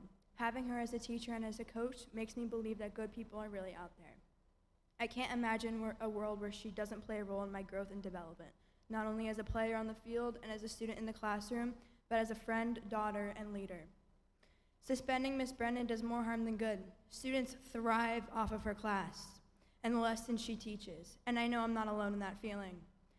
I would exit her class every day knowing that I've learned something that will make me better as an individual. She is truly one of a kind. I have never experienced a class like hers. I have always admired her in the way in which she incorporates real-life situations into a curriculum of the classroom. On the field, I have always admired the team meetings we have before practices or games. She knows exactly what to say and when to say it. She lifts me up. She lifts us all up. She often refers to her students and athletes as the children she never had. She cares. She cares about us. She cares about our education. She cares about us as athletes. She cares about us as students. She cares about how we treat people and will be the first person to call us out if she knows we can do better. To me, this situation will do nothing but simply prove what she instills in all of us, which is this: when someone needs help or needs backing, we are there. That is something we are reminded of on a daily basis by her, whether it's in the classroom or to our lacrosse team, which she calls family. When one of us needs support, we show up because that's who we are, and that is who she has taught us to be. If you choose to disregard the many great qualities that me and my fellow classmates believe that Miss Kate Brennan brings to the school, I suggest you seriously take into account what I'm about to say. I'm a student in the Sparta School District who has known Miss Kate Brennan since I was in the first grade. I, as a student, am telling you, you are putting the students in the school at a huge disadvantage if you believe suspending Miss Kate Brennan was the right decision. Once again, I, as a student in your school district, have learned from her and from her class that any other teacher here at Sparta High School. At the end of the day, no matter how you choose to come out of this, we will always remember whether or not you listen to what we as a student have to say about the situation. After all, we are here for the benefit of students, right?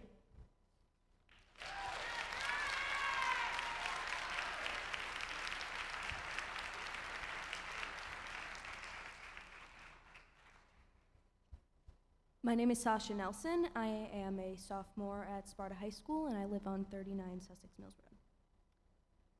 I am here today to give a voice to many of the young people in Sparta on issues regarding my school's curriculum, as well as my teacher, Miss Brennan. I know that everyone here has good intentions, and I appreciate you all trying to make my school a better place.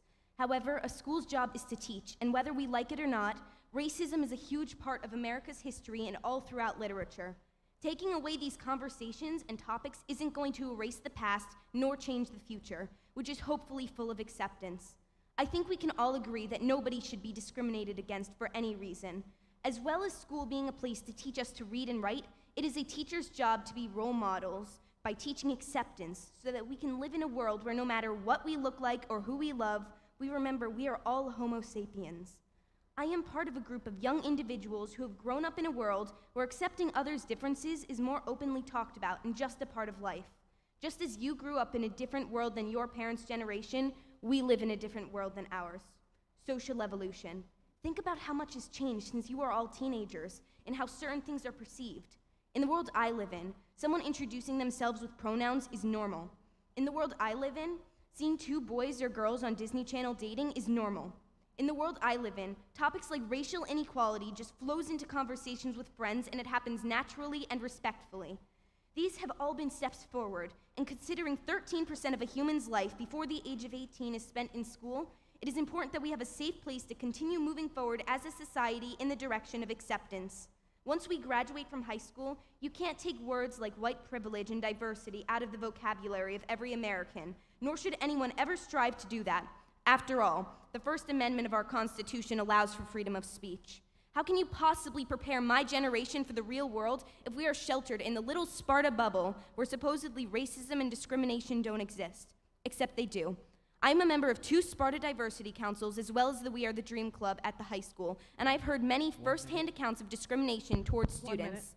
These are issues happening in our country. These are issues happening in Sparta, and these are issues happening around your children, as early as a few days ago when racial slurs were written on the bathroom walls in the middle school.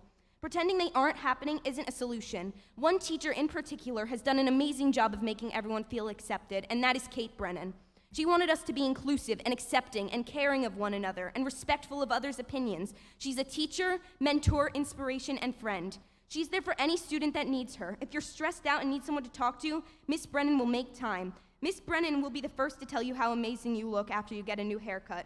And if we're struggling with understanding something before a quiz or test, Brennan would drive into school early and make extra help sessions to go over any and all questions. Teaching isn't just a profession for her, it is her life. Without Miss Brennan in our lives, we would lose an amazing educator and inspiring role model. And no matter your stance on these topics, I know we have a shared goal for school to provide a safe and nurturing environment for us, the children. That's time. Thank you. Thank you. Thank you for speaking.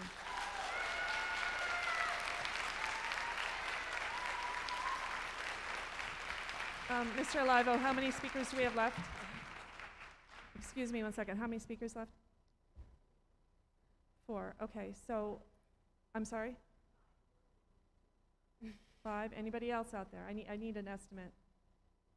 'Cause we're gonna run out. 4 more. Okay. Just bear with me one second, please.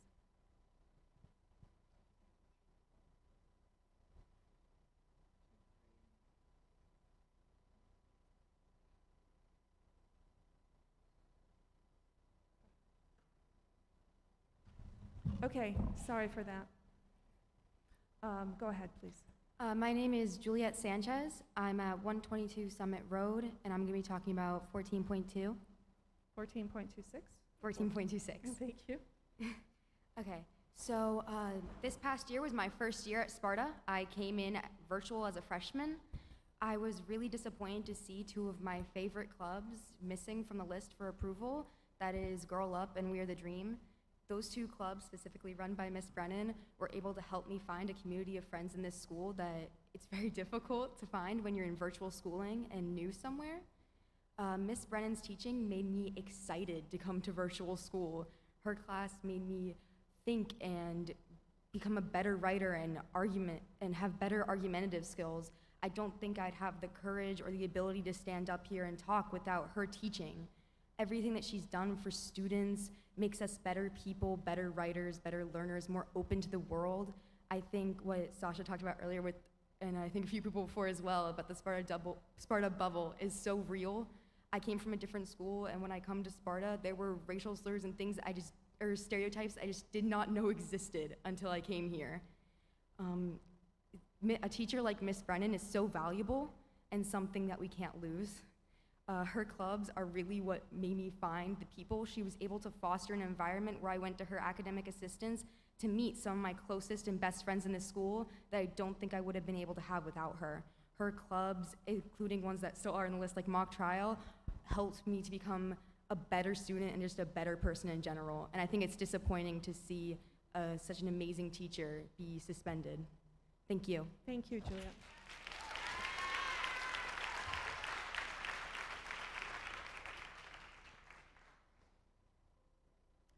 Good evening. My name is Patricia Barretto. I am a 20-plus year resident of Sparta. 3 of my kids have graduated through Sparta High School, 2 of which had Kate Brennan as a teacher and a coach. She was one of the most amazing teachers my children have had. They've had a few here in Sparta, and they were privileged to have had Kate Brennan. My one daughter, who is currently sitting in her graduate class in Tennessee right now, asked me to come and just sent me a quick text message for me to relay to you. So I'm going to do that right now. This is from Jordan Gashion. She says, the fact that she teaches people to accept others before we graduate and go out into the world where our perspective will be challenged and our comfort zone will be shattered. She may bring up uncomfortable topics, but we all need to learn to get comfortable with being uncomfortable before sending these kids out into the world. They will be shocked if they are not exposed to different perspectives. Why are we not allowing different perspectives to be taught? She's teaching a perspective, she's teaching exposure. I'd also like to add a little bit of our history in this town. I know it's a long night, but you can pay attention for a few more minutes. Thank you.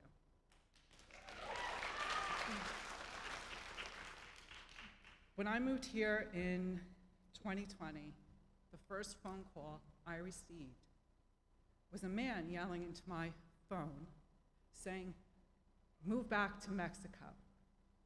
Now, you might look at me and go, what? No, I'm not Mexican, but I'm Colombian. And that was the greeting I got 20 years ago. Nothing is changing here. Why in 2021 are we banning books? I cannot believe I'm standing in a high school talking about banning books. Shame on you.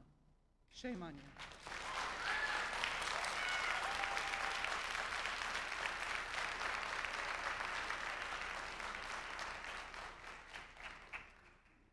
Sorry, I'm a little short.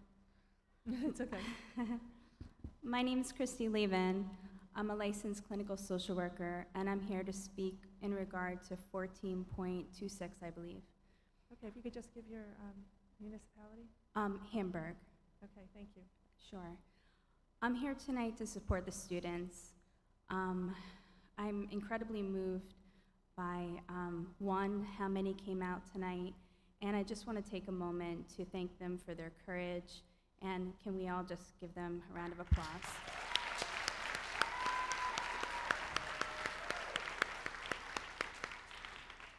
Also, in just listening to them, I'm sure there's a lot of complexities to all this that I'm not privy to, and as someone mentioned, there's probably some legal ramifications and things like that that I'm not aware of, and many of us are not aware of that you can't share. But I hope that in listening to everything that the students shared, that you too are moved, and that there's some things that you are unaware of in terms of how Kate Brennan, really impacted the students. And I hope that you take that into consideration in whatever decisions that you make. Thank you. Thank you.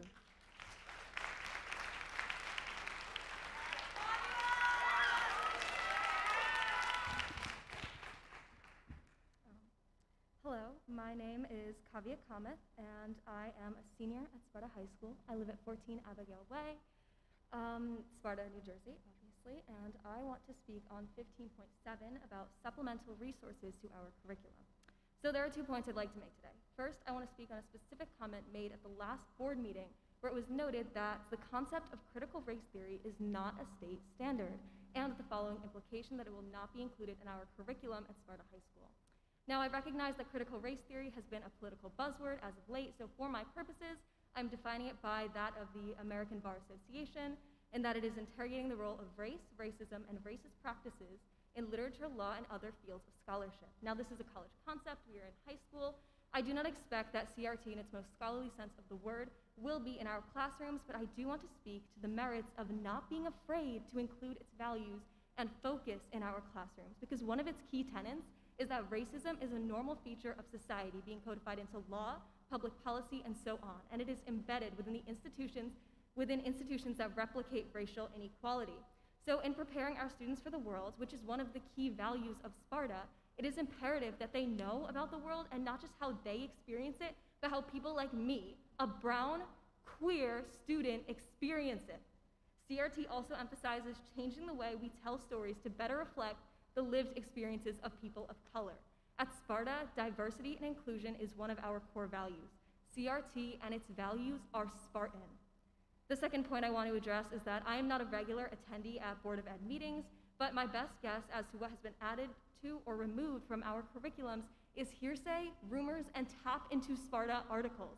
This is unacceptable.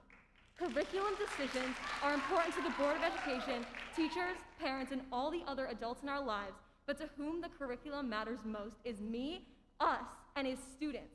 I want to know what I am learning and what I am not learning. As current valedictorian of the senior class and as a student heavily invested in her education, I expect better from the Board of Education because as a student of this district, I expect that students are the top priority and will receive direct communication about decisions made about our education in the future. And now making both of these statements, I expect that the board will consider them accordingly. Thank you. Thank you.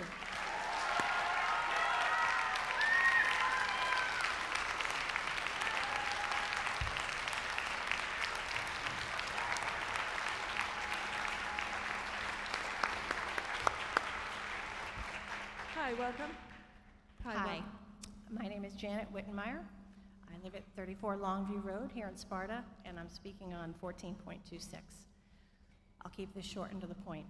I have two children, a daughter who is currently a sophomore at Syracuse University, who had the privilege of having Ms. Brennan for 2 classes, and a son who is currently a freshman here in Sparta in Ms. Brennan's English class. I would just like to say that Ms. Brennan inspires her students, she raises the bar, she encourages them to reach their potential. To this day, she remains my daughter's favorite teacher that she's had, and I would just like to say that I'll be heartbroken if my son and other students in our district are deprived the chance to have her as a teacher. She is just brilliant, and I really hope that consideration will be taken to that and the outpouring of love and support for her tonight. Of course. Thank you. Please reconsider. Thank Thank you. you. Okay, we are concluding public comment number 1. I would just, concluding public comment number 1. Oh, we have one more? Anybody else? This is going to be our last speaker, and then we're going to move on. We have things to vote on this evening. Before you speak, sir, before you speak, 1 second. Our IT guys, Mr. Zittimer's microphone is no longer working. Just turn it up a little, please. Perfect, thank you. Thank you.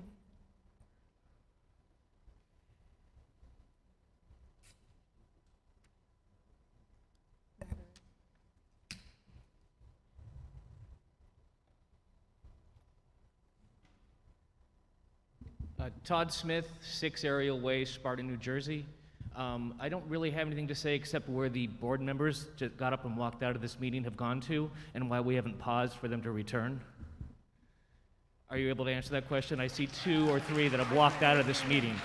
Sir, as far as I understand, that this is your job to listen to all comments here today. Excuse me, sir. Yes. Excuse me. I'm having, would you mind lowering your mask just to speak? That would be much better. Thank you. Did you not understand what I said? If you could start again. Because I can say it again. Please. Where did the 3 board members that walked out of this meeting go? That was my question. Okay. That's all I have to say right now. Okay. Are they coming back? Should we pause the meeting until they finish the restroom No, they break? cannot come back this evening. They're not coming back this evening. No, they're not. Okay, Ma'am, anything else, ma'am. sir?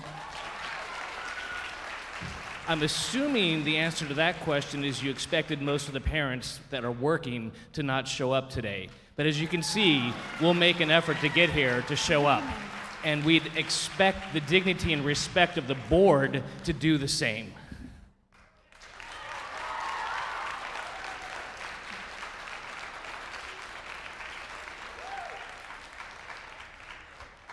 Hi, my name is Jenna Rock. I live at 293 Lafayette Road in Sparta.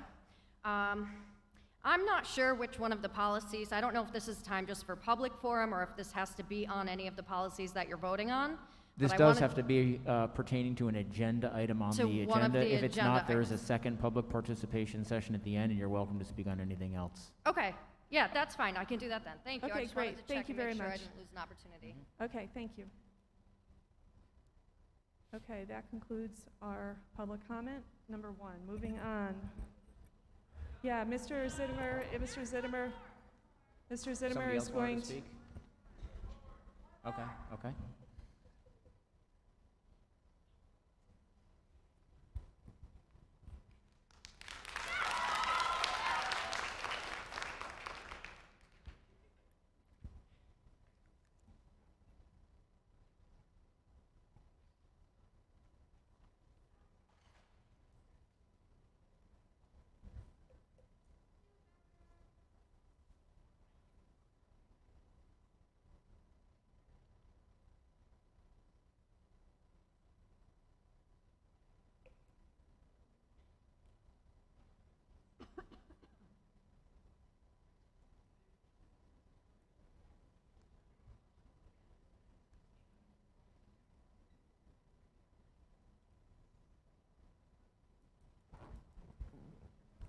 Hi, welcome.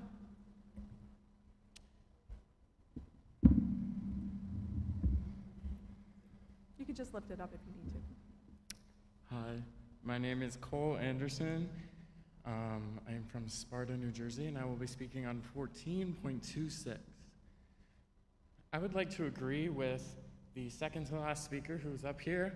The time of this meeting, I believe that Board of Education meetings are always at 7 p.m., and the time of this meeting is at 5 p.m., which I know for a fact that most student athletics are let out after or right at 5 p.m., and I believe that this meeting was scheduled deliberately to reduce the traffic of our students and our teachers. I would also like to state that my teacher, Ms. Kate Brennan, her suspension this entire week, I know that I am missing out on an entire unit of extremely valuable education and information that I have never received in a more organized, intellectual, professional, unbiased way. And I would just like to say that your disrespect to your speakers by, one, not noting that the first man's microphone was not working properly when he had valuable information. Also, I would like to agree with the second to last man stating that 3 of your board level members left, and I don't believe that they're going to be watching the live recording. Thank you.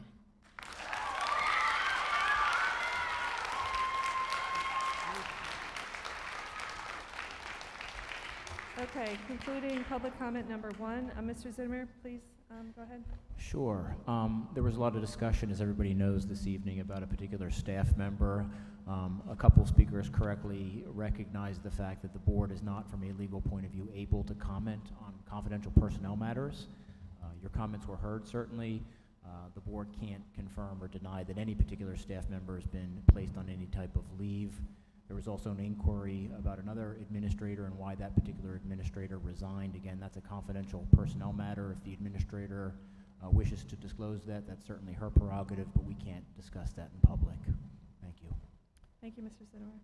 Moving on to personnel policy, do I have a motion to move 14.1 through 14.32?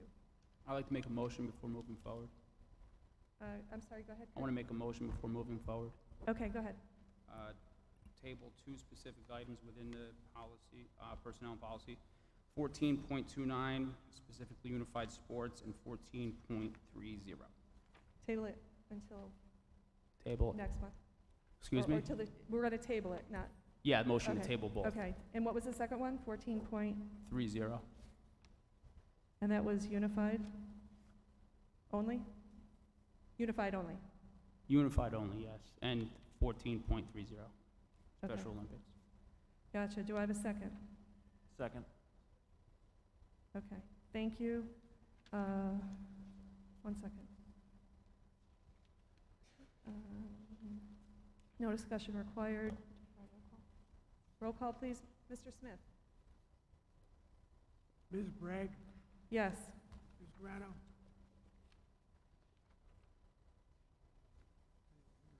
Not present.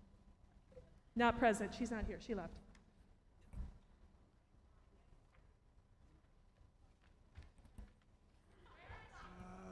Mr. Morris? Yes. Leshy? Yes on everything except for 14.9, which I abstain. Wait, hold on, we're only voting on the table. That's, Oh, yes, sorry. yes. Okay. He said yes. Ms. Sealander? The Personnel Committee would just like I to. just couldn't hear. We're just tabling we're just tabling two items. Ms. Sorensen? Yes. Okay, Wendy? Yes. Okay, thank you. So that table does carry 5-0. Moving on to 14.1 through 14.32, excluding the two items we just voted on, so that would be 14.29 and 14.30. Do I have a motion? Motion. Thank you, Kurt. Second? Second. Wendy, was that you? Yes. Thank you. Discussion? Roll call, please. Roll call, Mr. Smith. Yes, I heard. Sorry. I kind of yelled that. I didn't mean to. Ms. Bragg? Yes. Mr. McGovern? Not here. Yeah. Mr. Morris? Yes. Mr. Leshy? Yes on everything except for 14.9, which I abstain. Ms. Sealander? Yes. Ms. Sorensen? Yes. Thank you. Motion's carry.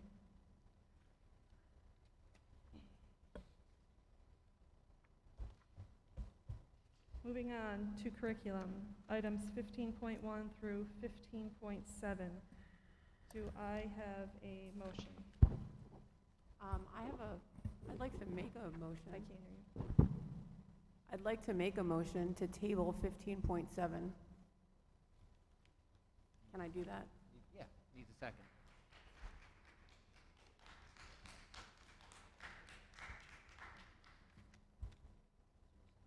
Is there a second? Is there a second? Second. Second. Seconded by Wendy.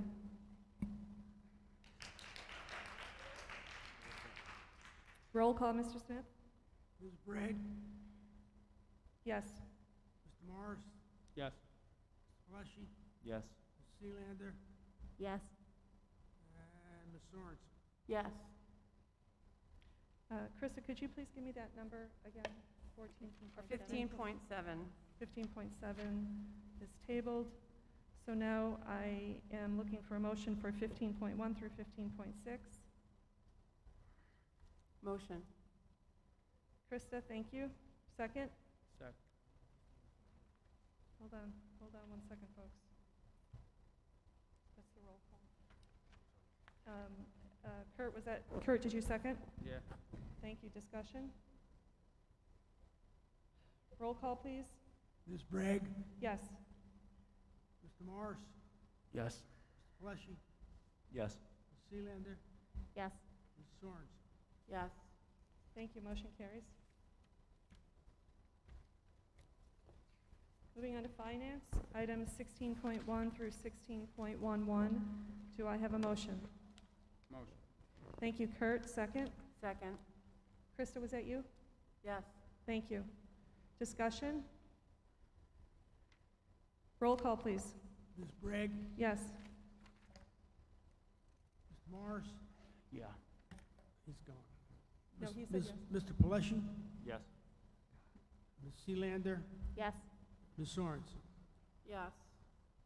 Thank you. Motion carries.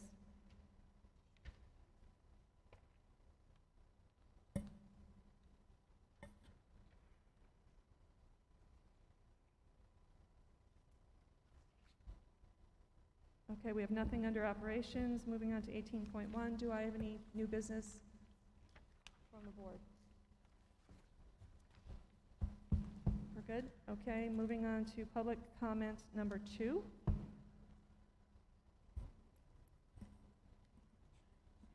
Tara, hold. Mrs. Soy, can you hold on 1 second, please? Absolutely.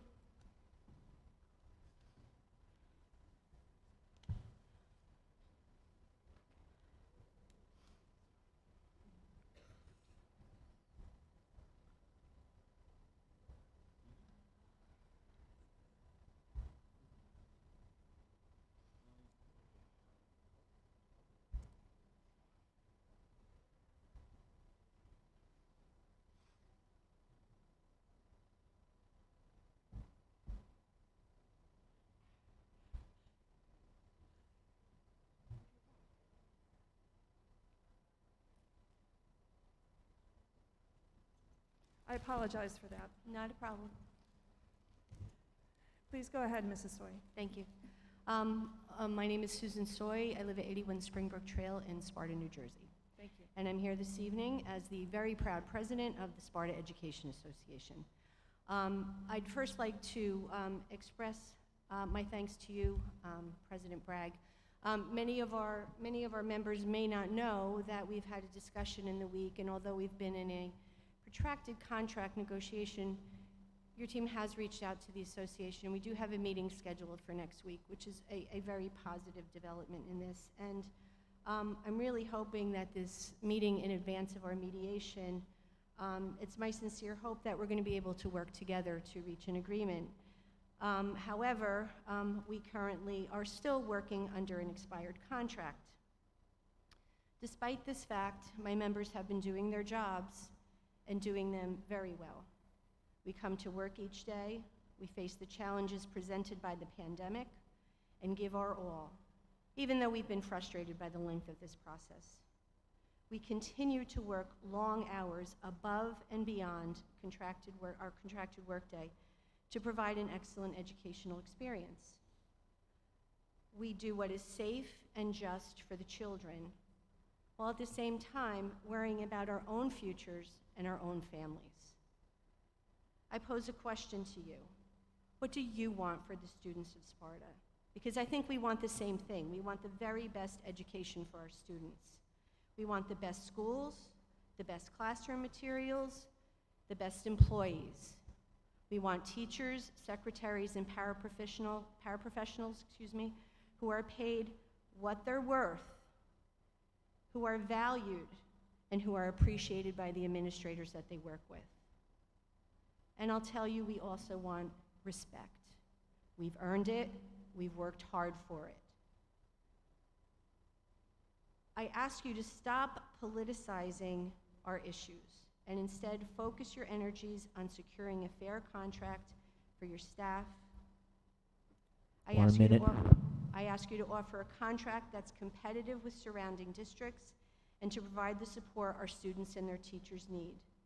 I ask you to recognize that we can't expect to continue attracting and retaining the best new staff members, especially in these difficult times, if we don't express any appreciation for what they've done and continue to do for this district and community. This isn't about masks, nor is it about vaccines. This is about ensuring that Sparta schools continue to thrive. So as we look ahead, let's put aside any petty disagreements and negative feelings and work on settling this contract. Please give my teachers, secretaries, and paraprofessional members what they rightfully deserve so we all can continue to give Sparta school children what they deserve, a great public education. Thank you very much. Excuse me. Hey, Kurt, you want to speak now? Mr. Alivo? Yes. We're going to hold up 1 second, please. The Sparta Board of Education has a statement prepared. Kurt, would you please go ahead? We would like to update the public on the status of the collective negotiations between the Board of Education and Sparta Education. Is that better? Just speak up a little. We would like to update, There you go. a little too much, That's good. the public on the status of the collective negotiations between the Board of Education and the Sparta Education Association for a new staff contract, especially in light of recent misinformation which is being circulated in the community. Initially, it is important to recognize that the board wants nothing more than resolve our contract dispute in a way that is fair to both our valued staff and to the taxpayers of Sparta. Any claim that the board has been unwilling to consider the issues raised during negotiations by the association or work collaboratively with the SCA to reach a settlement is simply untrue. In fact, we met with the SCA negotiations team on numerous occasions to discuss potential settlement offers and contract language for many specific issues of concern to both the board and the SCA. The negotiations seemed themselves very collegial and, on belief, beneficial to both negotiation process to each party. From the beginning, It was the board's intention to quickly reach a settlement, and accordingly the board chose not to propose items that would be difficult to resolve and further delay a settlement such as increased work time or mandatory reduction in benefits. Unfortunately, the driving force behind the association's proposal was a reduction in contractual work time for a significant number of teachers, while also seeking a much higher than average salary increase. The board and SEA were unable to agree on these issues, two of the most important, costly, and time-consuming items in the negotiation process. While the board recognizes the need to retain and reward our staff, we must also bear in mind by the law. We are limited in increasing our local tax levy to cover the cost of the association's request if they were to be granted. Indeed, the cost to provide teacher coverage for the association requests of less work time than what is in the current negotiations agreement, work time for both the board and the SCA agreed in the past, in the hundreds of thousands of dollars every year, even more considering the cost of salary increase to the SEA members. Nevertheless, as a show of good faith and understanding, during the more recent meetings, we explore ways to meet the association's goals while taking into consideration the board's fiscal constraints, including providing various proposals from the SEAs, considering, unfortunately, the SEA negotiations team rejected our proposals outright and offered no meaningful response, instead insisting that we are entitled to all our requests without considerations of how that would affect the district taxpayer and, more importantly, the students. The association then asked to move to negotiations to impasse, which in their right. In order to expedite the process, we have jointly asked the New Jersey Public Employee Relations Commission to assign a mediator to assist the parties. The board looks forward to the mediator assistance, hopes to resolve the matter as soon as possible. We have also made it clear to the association that we stand ready and willing to meet any time, with or without a mediator, to continue the negotiations and try to reach a fair settlement as soon as possible. We are sure that the association shares the same goal. In the meantime, the board remains confident that the teachers will continue to exhibit the same enthusiasm and professionalism that they always have, and the Sparta students and parents rightfully expect. We thank the community members and staff for their patience and support as we work through this important process. Thank you, Mr. Morris. I apologize for that delay. Please go ahead. That's okay. Hi, Jenna Rock again, 293 Lafayette Road, Sparta, New Jersey. I just want to say, I heard some of the other speakers tonight, and I'm here to just, agree with the division in the community. I was glad to hear that, you are working now with a team of parents and school board sport alike regarding COVID issues. So I'm just gonna not go rogue and read from, the speech I prepared. My name is Jenna Rock, and I'm here tonight on behalf of my daughter in Alpine Elementary School. I've spent the last 2 weeks debating on all of the things I wanted to yell and scream about tonight, and as much as I wanted to extend my choice words to many, I keep thinking of what my father tells me. You catch more bees with honey. After the last board meeting, I thought it was really important to come here and make sure that my point comes across clear, assertive. I am speaking up for myself and my family and many other members in this community, but I also want to be kind and respectful. To do that and to teach my children that, I need to lead from the front, just like one of the other speakers said. We talked about their mental illness and the things going on with COVID. Our kids are watching. So what we do and how we handle these disputes with our COVID issues are also going to impact them, because when parents are fighting at football games in front of their children, this is just going to continue to snowball. What I wanted to come and actually talk about tonight, before I go too far off topic, I am not here because I have any of the qualified degrees mentioned to be giving medical directive, but I do know data analytics and I do know statistics. By trade, I validate recommendations and decisions based off of uncompromised and complete data sets. I am a certified Six Sigma black belt. In the world of data analytics, presentation is everything. You can take different corresponding figures from an analysis and present it very specifically to tell a certain story. The very same data in a different presentation can tell another. After looking at figures and CSV files, all within the CDC website and databases that are open to the public, the conclusion is that each presentation given by different media outlets and news sources proves just this. 1 minute. It's the same data set, different corresponding figures to tell very different stories. I know the mandates that we're under, and I'm glad to hear that we're working to find ways to see what we can still do, but without violating them.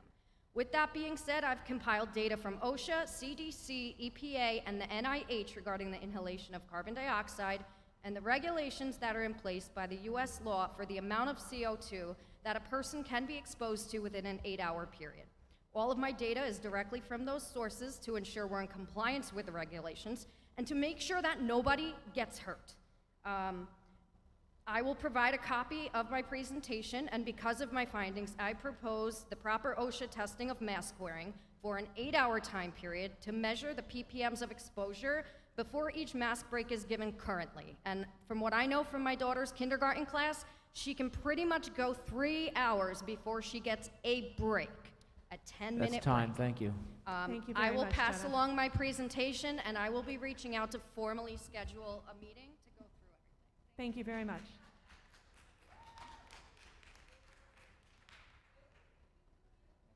Next speaker, please.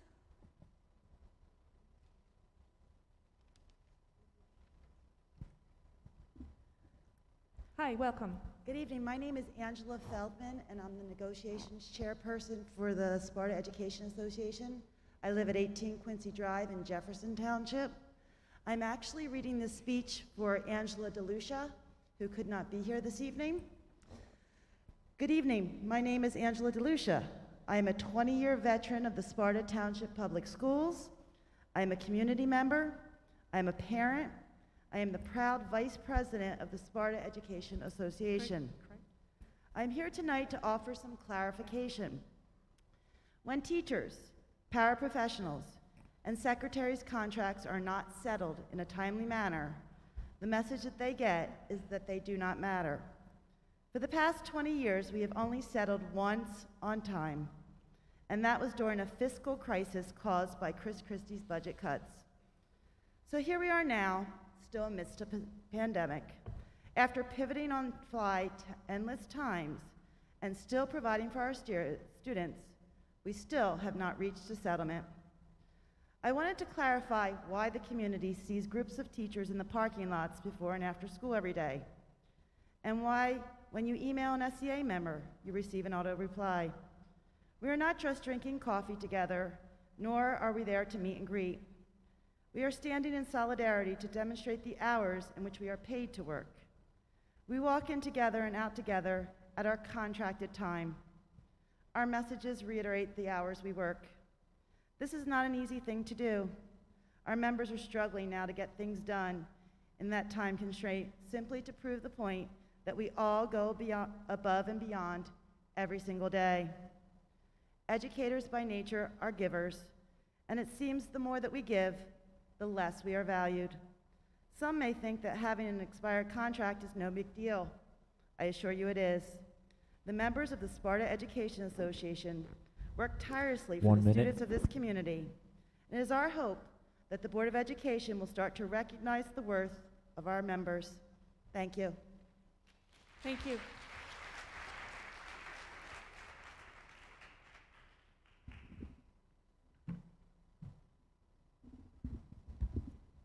Can you hear me? Hi, Ken, welcome. All right. Hi, my name is Kaylee Gorey. My address is 55 Conestoga Trail in Sparta. Go ahead. All right.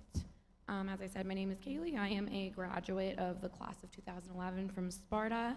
I'm here to read a statement on behalf of my sister, which was a graduate of the class of 2021.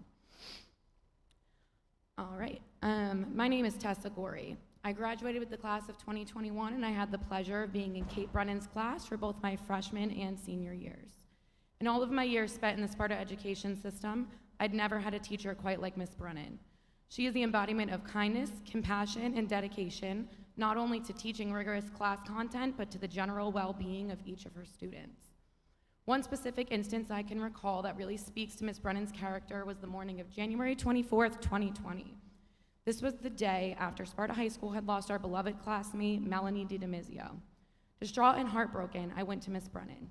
She cried with me, comforted me, and made sure I knew I would always find unconditional support in her classroom. And she kept that promise to me and to countless others, even after I've graduated. Kate Brennan has always gone above and beyond for her students, and I truly believe that she was born to be an educator. So as you may be able to tell, I am shocked and hurt by the news of her suspension. She instilled a love of learning in me and many others and provided a place where any and all students felt safe and accommodated.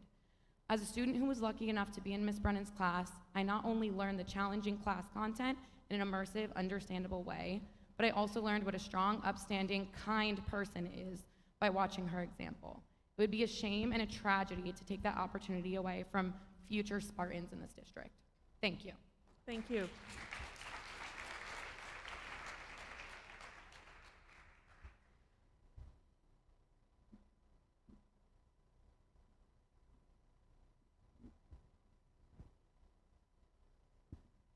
Hi, welcome. Go ahead.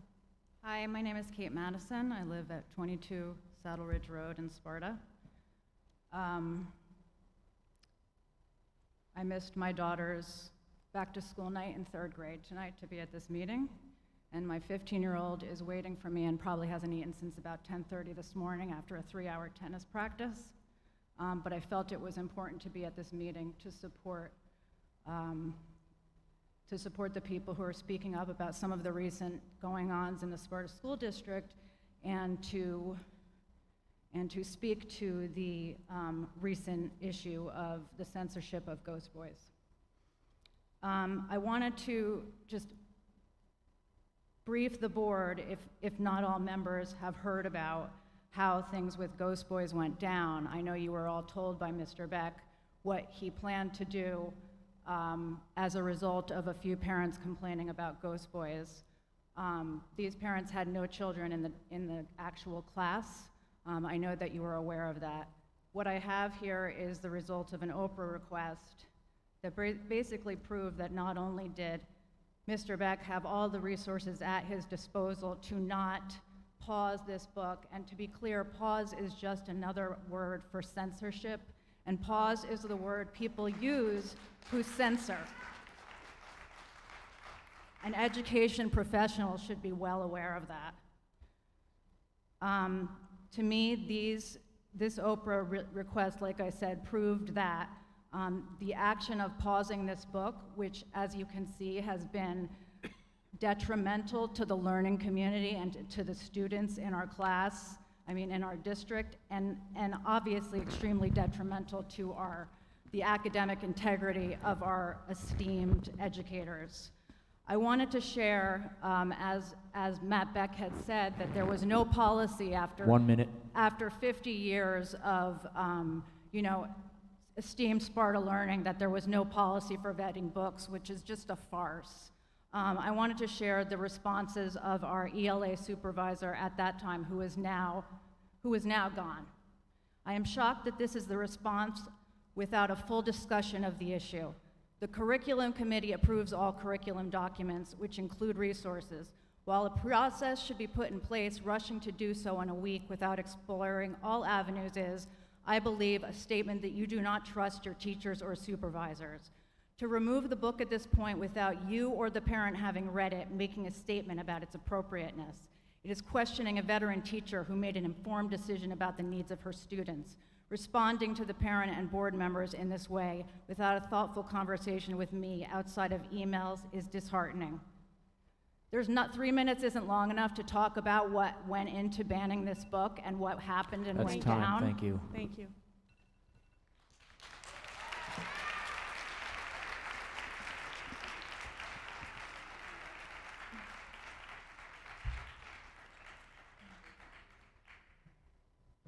I am Paige Samowski. I live at 113 Sleepy Hollow in Sparta Township, and I am a student at Sparta High School.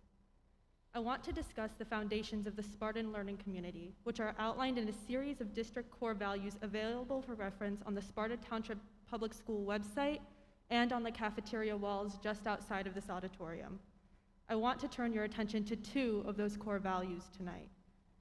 The first district value I want to address is, quote, cultivating an educational environment that fosters the social emotional well-being of all students, enabling every child to feel supported and valued, unquote.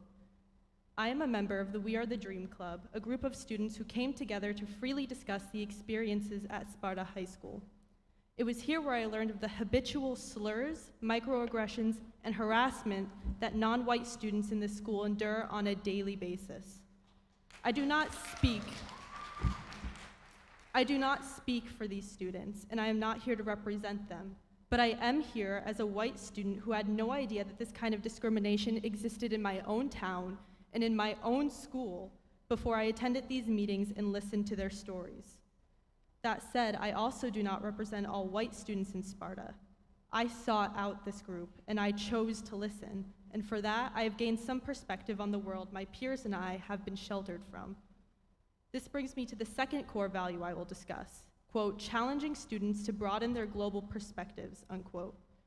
We don't prepare people for the world by hiding the world from them. Differences in race exist. Differences in sex exist. Differences in sexuality exist. These are biological and cultural differences that are going to exist regardless of whether we pay attention to them. Now, broadened global perspectives does not mean that we should all blindly adopt liberal ideology, and I agree that only hearing leftist arguments would create a one-sided narrative. We should, however, be introduced to and discuss, and that is the key, the discussion of all perspectives. 1 minute. Whether they are white, Black, Hispanic, Asian, Indigenous, gay, straight, male, or female. Broadening our global perspectives means evaluating all arguments, all points of views, all stakeholders, and discovering our personal beliefs and values through what should be balanced conversations. This is not an indictment of the people of Sparta. It is a Spartan problem of giving students like me an incomplete picture of the world, a problem that we have the power to amend starting in the classroom. Providing a global perspective requires acknowledgement and discussion of the cultural differences that define the globe, every culture in the globe.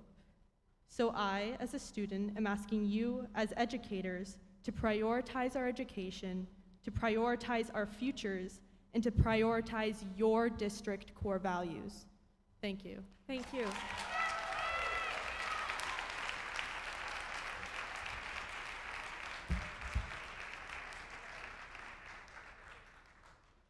Hi, Hi, Jennifer go Grana, ahead. 22 Longview Road in Sparta.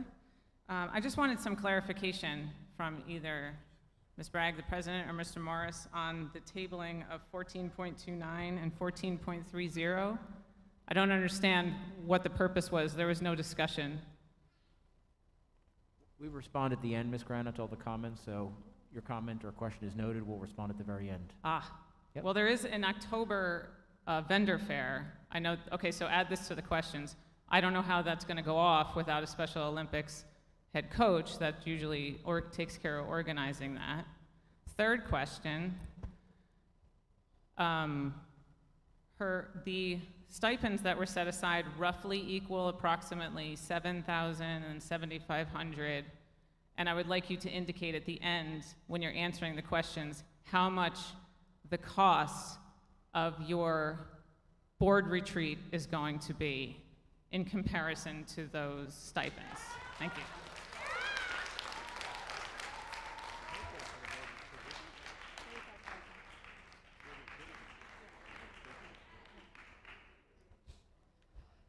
Hi, I'm Fallon Viamore, 202 Springbrook Trail in Sparta. I just had a quick question regarding the back-to-school parent committee, and I just was wondering how the parents were chosen to be sitting on the committee. Thank you.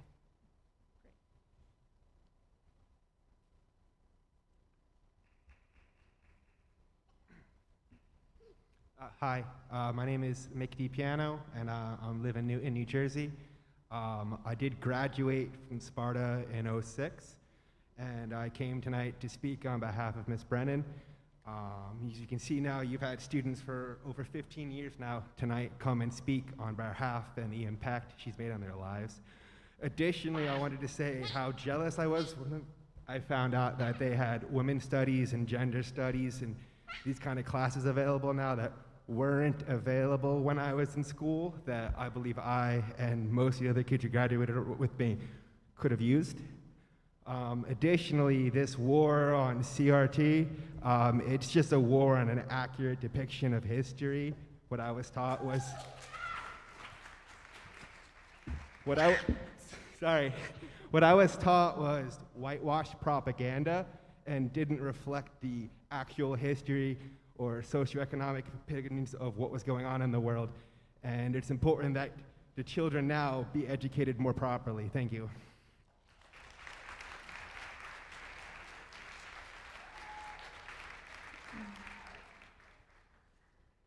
Elliot Lehman, 10 Andrea Court, Sparta, New Jersey. I'm here going to speak on behalf of Emily Sigillo, a 2017 graduate. To whom it may concern, I graduated from Sparta High School in 2017, and I had the absolute honor and pleasure of having Miss Brennan as my teacher twice. As a freshman, she was my honors English teacher, and as a senior, I took women and gender studies. As a freshman entering the high school, I was a nervous little girl with little confidence in myself or my abilities. Miss Brennan helped me to find my voice. She was one of the few teachers who encouraged students to speak up in the classroom.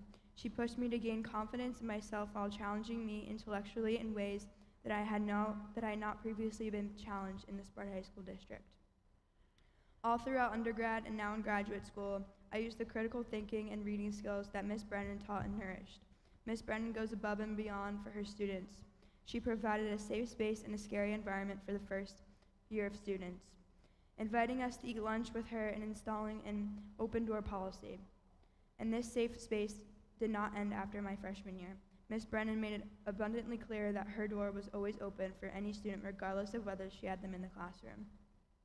As a senior, Miss Brennan's classroom became a doorway into the realities of the world that are not often included in the Sparta High School classrooms. We were exposed to health disparities of girls and women in African American countries, but also to things that happen in our own country. Miss Brennan carefully selected books and other resources that showed us all examples of gender inequality, racial inequality, and many other relevant issues. Miss Brennan's class was the spark that inspired me to want a career in the healthcare field, specifically in community outreach and public health. A teacher's job is to inspire learning, and she did just that. Miss Brennan had a beautiful way of exposing us to the realities in our country that deserve our attention. She pushed us to think critically, to form our own conclusions, never once forcing her own beliefs in her students. Sparta School District is starving for inclusion and diversity. Miss Brennan goes above and beyond to show students the importance of these things. Losing Miss Brennan as a teacher will negatively impact her students, but also the students who walk past her classroom and know that it's okay to be different. Thank you.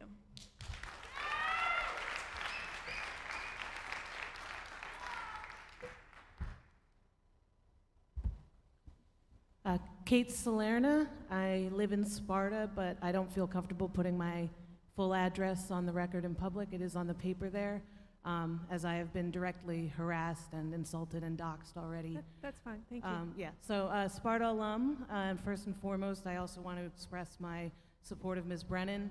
And I don't think that there's much that I can add to that hasn't already been beautifully expressed by not only parents, individuals in this town, but the amazingly intellectual and eloquent students that are attending your school here. It's just, I really just want to, I wasn't sure if I wanted to speak tonight, and if I was gonna speak, I was going to speak on what I feel is a disturbing trend that we've been seeing becoming more and more vocal, people speaking out in rejection of diversity and inclusion in this county and more specifically in this town.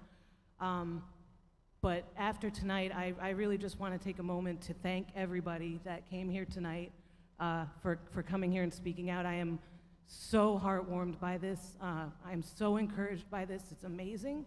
I have a 4-year-old daughter who's biracial, who's going to be growing up in this town. I have another girl on the way. So I just want to say thank you to everybody for being here this evening.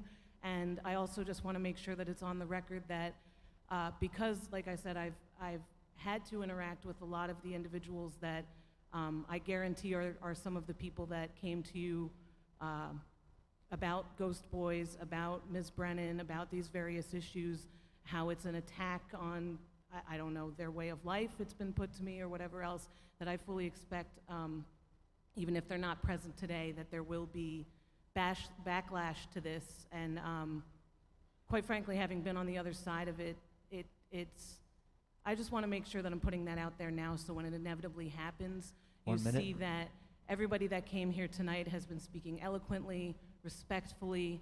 A lot of people spoke about how, you know, just the idea of being respectful to one another with these issues is very important, and I couldn't agree with that more. And I just want to commend everyone for engaging in such an amazing way. And, you know, we appreciate you taking on these comments, but I hope that you will understand that this is not leftist extremism or anything like that. These are people speaking from the heart, a lot of people of color, a lot of people part of the LGBTQIA+ community that are telling you their own experiences. And that's it. I just want to say thank you to everybody here. Thank you very much.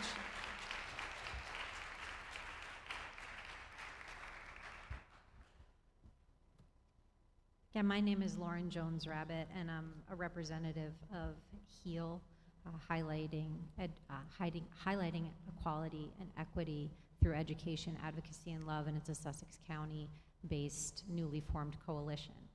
I got kind of cut off when one of my, because I had to say all of these things. I'm honestly noting our affiliations seems really, are you pausing me? Yeah, hold on 1 second. She did the first time.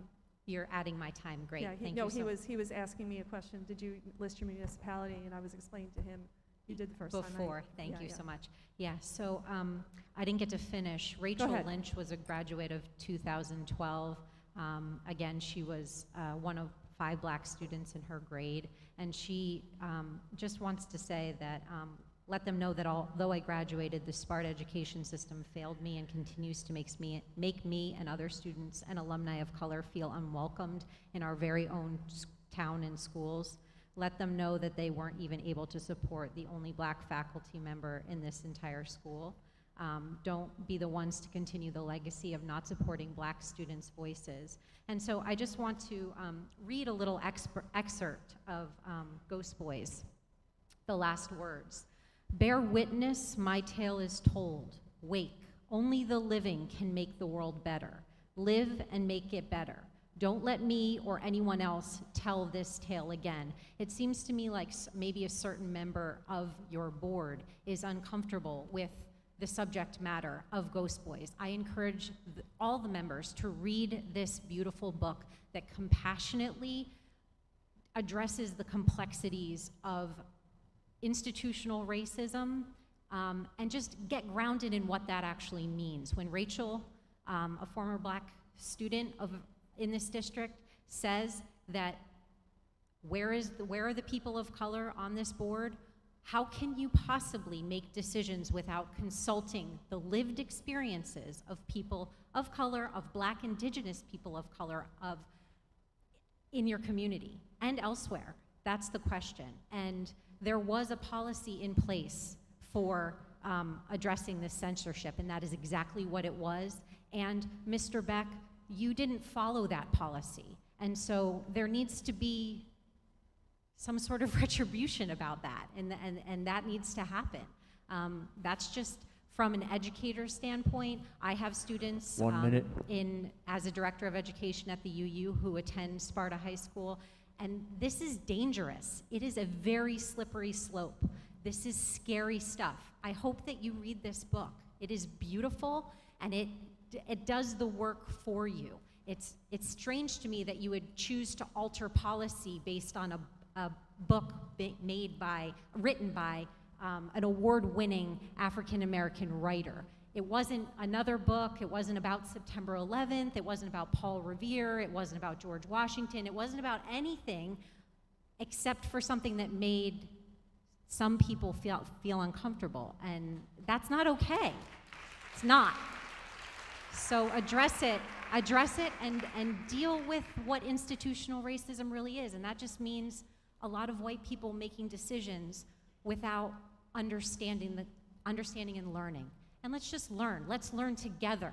This book has wonderful discussion questions in it. That's what the author intended. Let's discuss, let's talk, let's feel, let's do the right thing. Thank you. Thank you. Next up, Mr. Livo. Thank you. Hi, welcome. Hi, my name's Alexandra Takis, 463 Main Street, Sparta, New Jersey. Okay. Does Go my ahead. time start now? Go ahead. Okay. My name's Alexandra Takis. I'm a 2015 graduate of Sparta High School, where Miss Brennan was my coach and teacher. I now have the privilege of coaching beside her as her assistant lacrosse coach.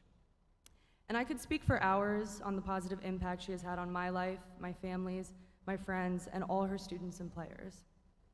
However, you've given me 3 minutes. So I'd like you to remain open-minded as I pose my concerns. The first book I had read in high school that was written by a woman of color was in Miss Brennan's Women's Studies class. In that class, she inspired my love of literature, encouraging me to TA her 9th grade honors English class. In my time as her teacher's assistant, I found my love of teaching, and I'm currently pursuing my master's in English education degree. Thank you. In my graduate courses, I'm reminded daily, almost to an annoying degree, that we must be teaching culturally responsive texts. These texts expose students to different perspectives, cultures, experiences, and identities that make up our current society. I'm confused as to why you have decided to censor Ghost Boys, as it is based on a true story of Tamir Rice, a 12-year-old black boy who was shot and killed by a police officer for carrying a toy gun. Ghost Boys is a text written for middle school students and has multiple teaching guides, as it hits all socio-emotional state standards, while our current English curriculum texts have remained books written by white men and white men alone. These texts are not representative of our diverse society, and by suspending Kate Brennan for opening her students' eyes to the various perspectives and realities of others, you're erasing their voices. Specifically, in this instance, you're erasing black voices. Students need the opportunity to have these difficult discussions and lessons that are guided by someone as gracious and patient as Miss Brennan, instead of at their college campuses and the public. The real world is not so forgiving. If we shelter our students from real-life experiences, we are doing them the great disservice of sending them into the world as uninformed citizens who are unable to empathize with others. Thank you. Thank you.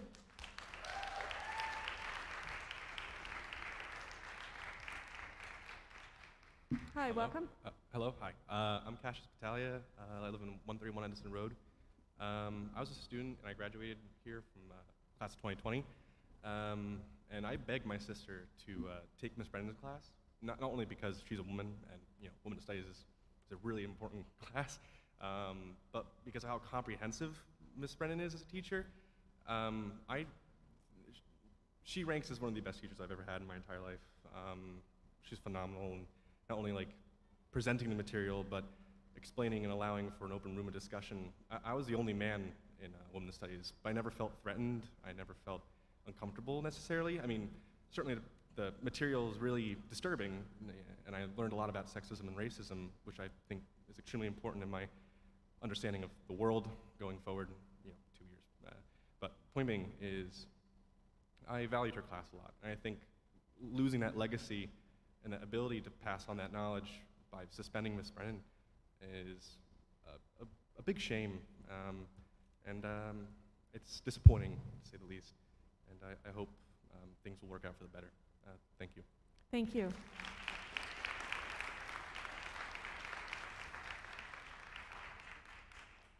Hello again. Hello again. Todd Smith, 6 Ariel Way, Sparta, New Jersey. I want to take the opportunity right now just to quickly to thank all the teachers that are here in this room for everything they've done for our children, especially during a pandemic year where they had the challenges of trying to teach our children remotely via computer while they sat in their rooms to keep them engaged, to keep them thinking, to keep them learning. So bravo, I hope you get everything you deserve, teachers. Thank you. One of the benefits I had during the pandemic was the ability to sit in on a few of my daughter's classes. And the one class I find myself pouring my coffee next to her every morning was Mrs. Brennan's class. Her class was engaging, thought-provoking, magnificent. It was the hardest class my daughter said she's ever taken. It is also her favorite class she has ever taken. My youngest daughter is now in her class and is being given a huge disservice by having Miss Brennan not teach that class. If you have suspended her over an $11 book, shame on you. If you've suspended her because of her material and you have not sat in her class, also shame on you. Bring Mrs. Brennan back. Thank you.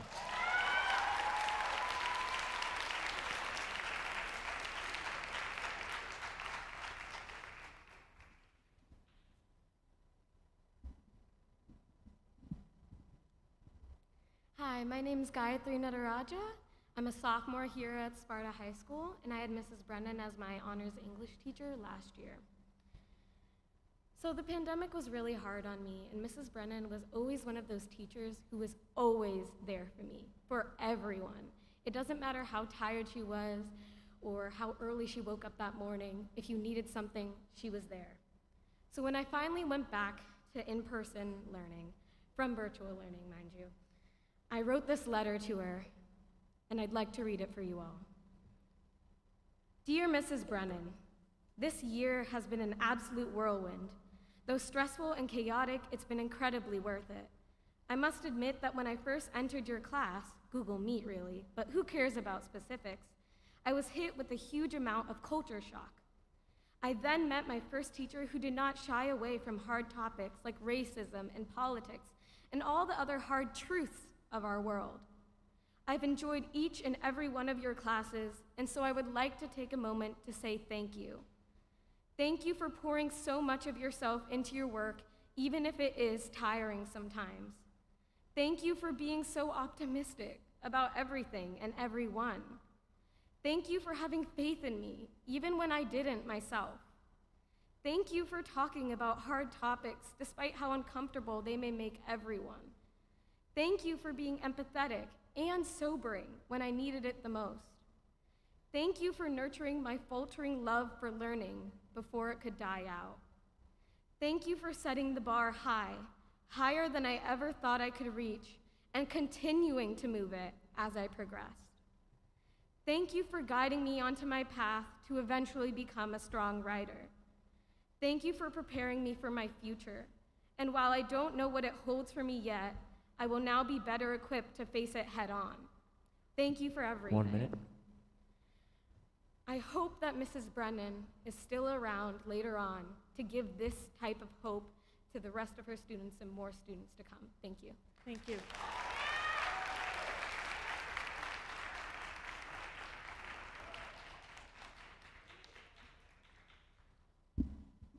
Good evening again. My name is Zoe Heath. I live at 3 Village Way in Vernon Township.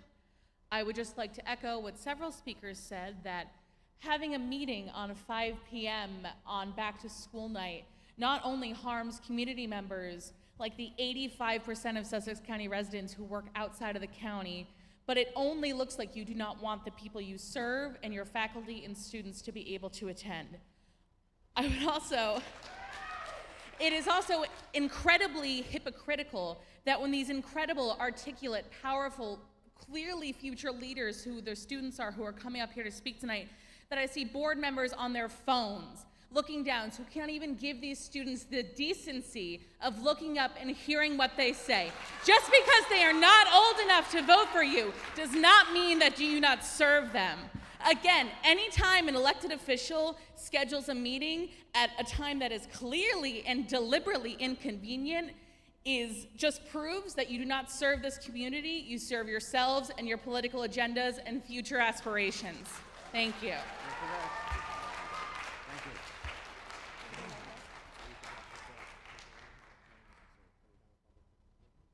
Okay, we are done with public participation number 2. Bear with me 1 second.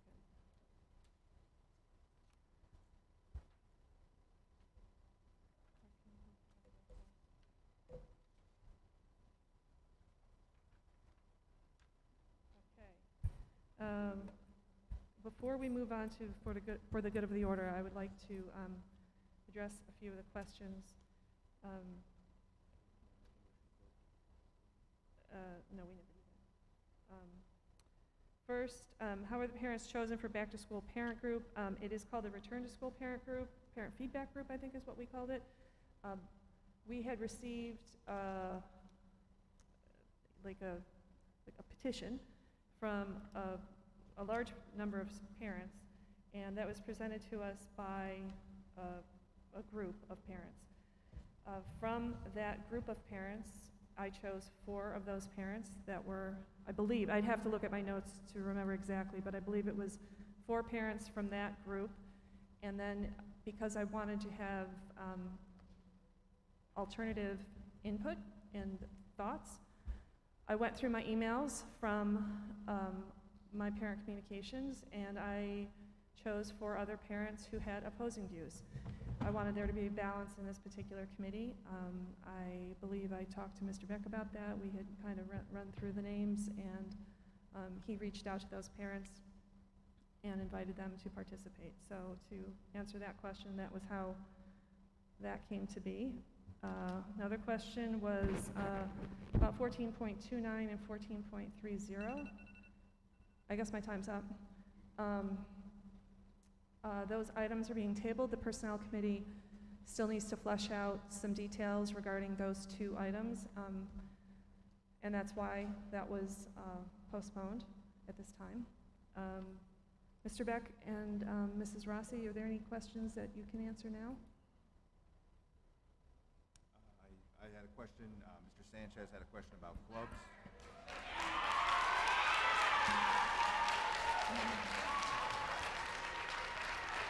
Just keep going.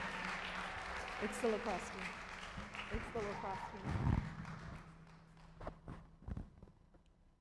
Mr. Sanchez asked a question about clubs. There were clubs. What I quickly learned when I got here was the procedure for selecting club advisors was not being followed, in that being posted and everybody that applies is interviewed, and then at that point recommended, then appointed.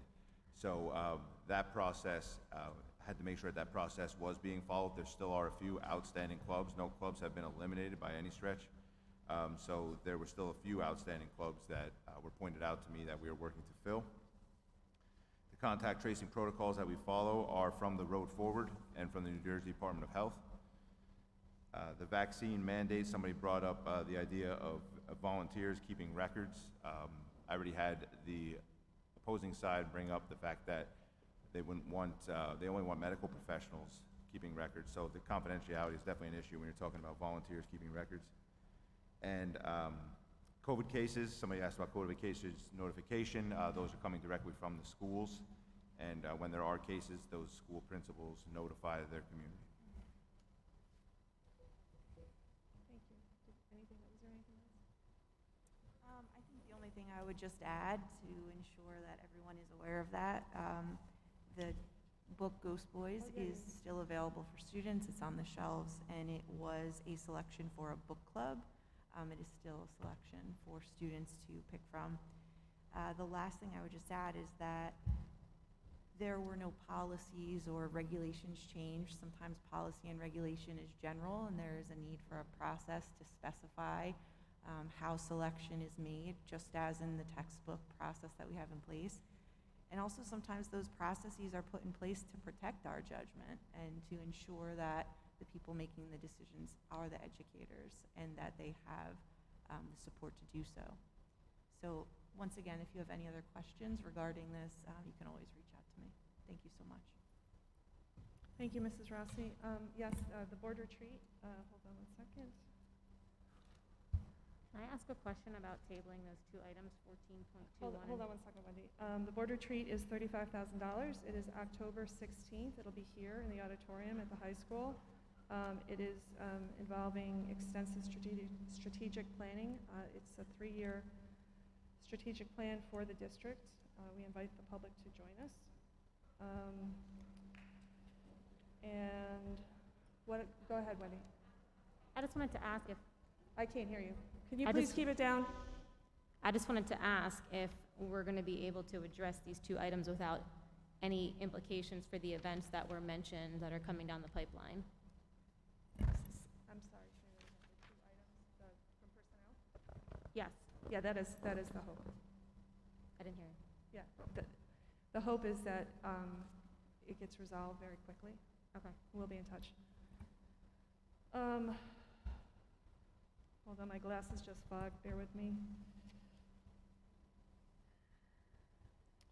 Okay, for the good of the order, does any board member have anything for the good of the order? Craig? Yeah, I'd just like to publicly acknowledge our school resource officers and security personnel.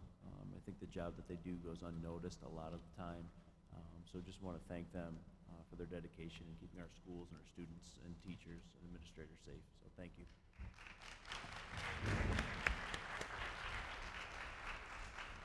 Are you guys good over here? And for the good of the order, anything? Okay, now we're going to convene into closed session. Let me read the closed session statement. Whereas Section 8 of the Open Public Meetings Act, Chapter 231 PL 1975 provides for the exclusion of the public from a meeting in certain circumstances, and whereas the Sparta Township Board of Education is of the opinion that such circumstances exist to discuss personnel matters and matters of attorney-client privilege, which are exempt from public participation pursuant to New Jersey Public Law 1975, Chapter 231, Open Public Meetings Act. Now, therefore, be it resolved that the Sparta Township Board of Education shall enter into executive session on 9/29 at, what time is it, Mark? 7:45 p.m. The board will reconvene in public session at the conclusion of the executive session. The information discussed during the executive session will be disclosed to the public as soon as it is determined by the board that the information is no longer confidential. Action will not be taken at the end of executive session. Again, action will not be taken at the end of executive session. Thank you. Oh, I'm sorry, I need a second. Second. Second. Kurt, thank you. Second. All in favor? Yes. Any opposed? No. Thank you. Motion carries. We're going to go into exec.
Okay, thank you, everybody. We are resuming open session at 8:40 p.m. Mr. Smith, roll call, please. Or how about I just do it? I'm a yes. Wendy? Yes. Krista? Yes. Craig, Mr. Morris, sorry. Mr. Paleshi? Yes. Motion carries 5-0. Motion to adjourn the meeting. Do I have a first? First. Do I have a motion? Motion. Craig, second. Any discussion? All in favor? Yes. All in favor? Krista? Yes. All in favor? Yes. Any opposed? No. Motion carries. Meeting closes at 8:41. Thank you, everybody.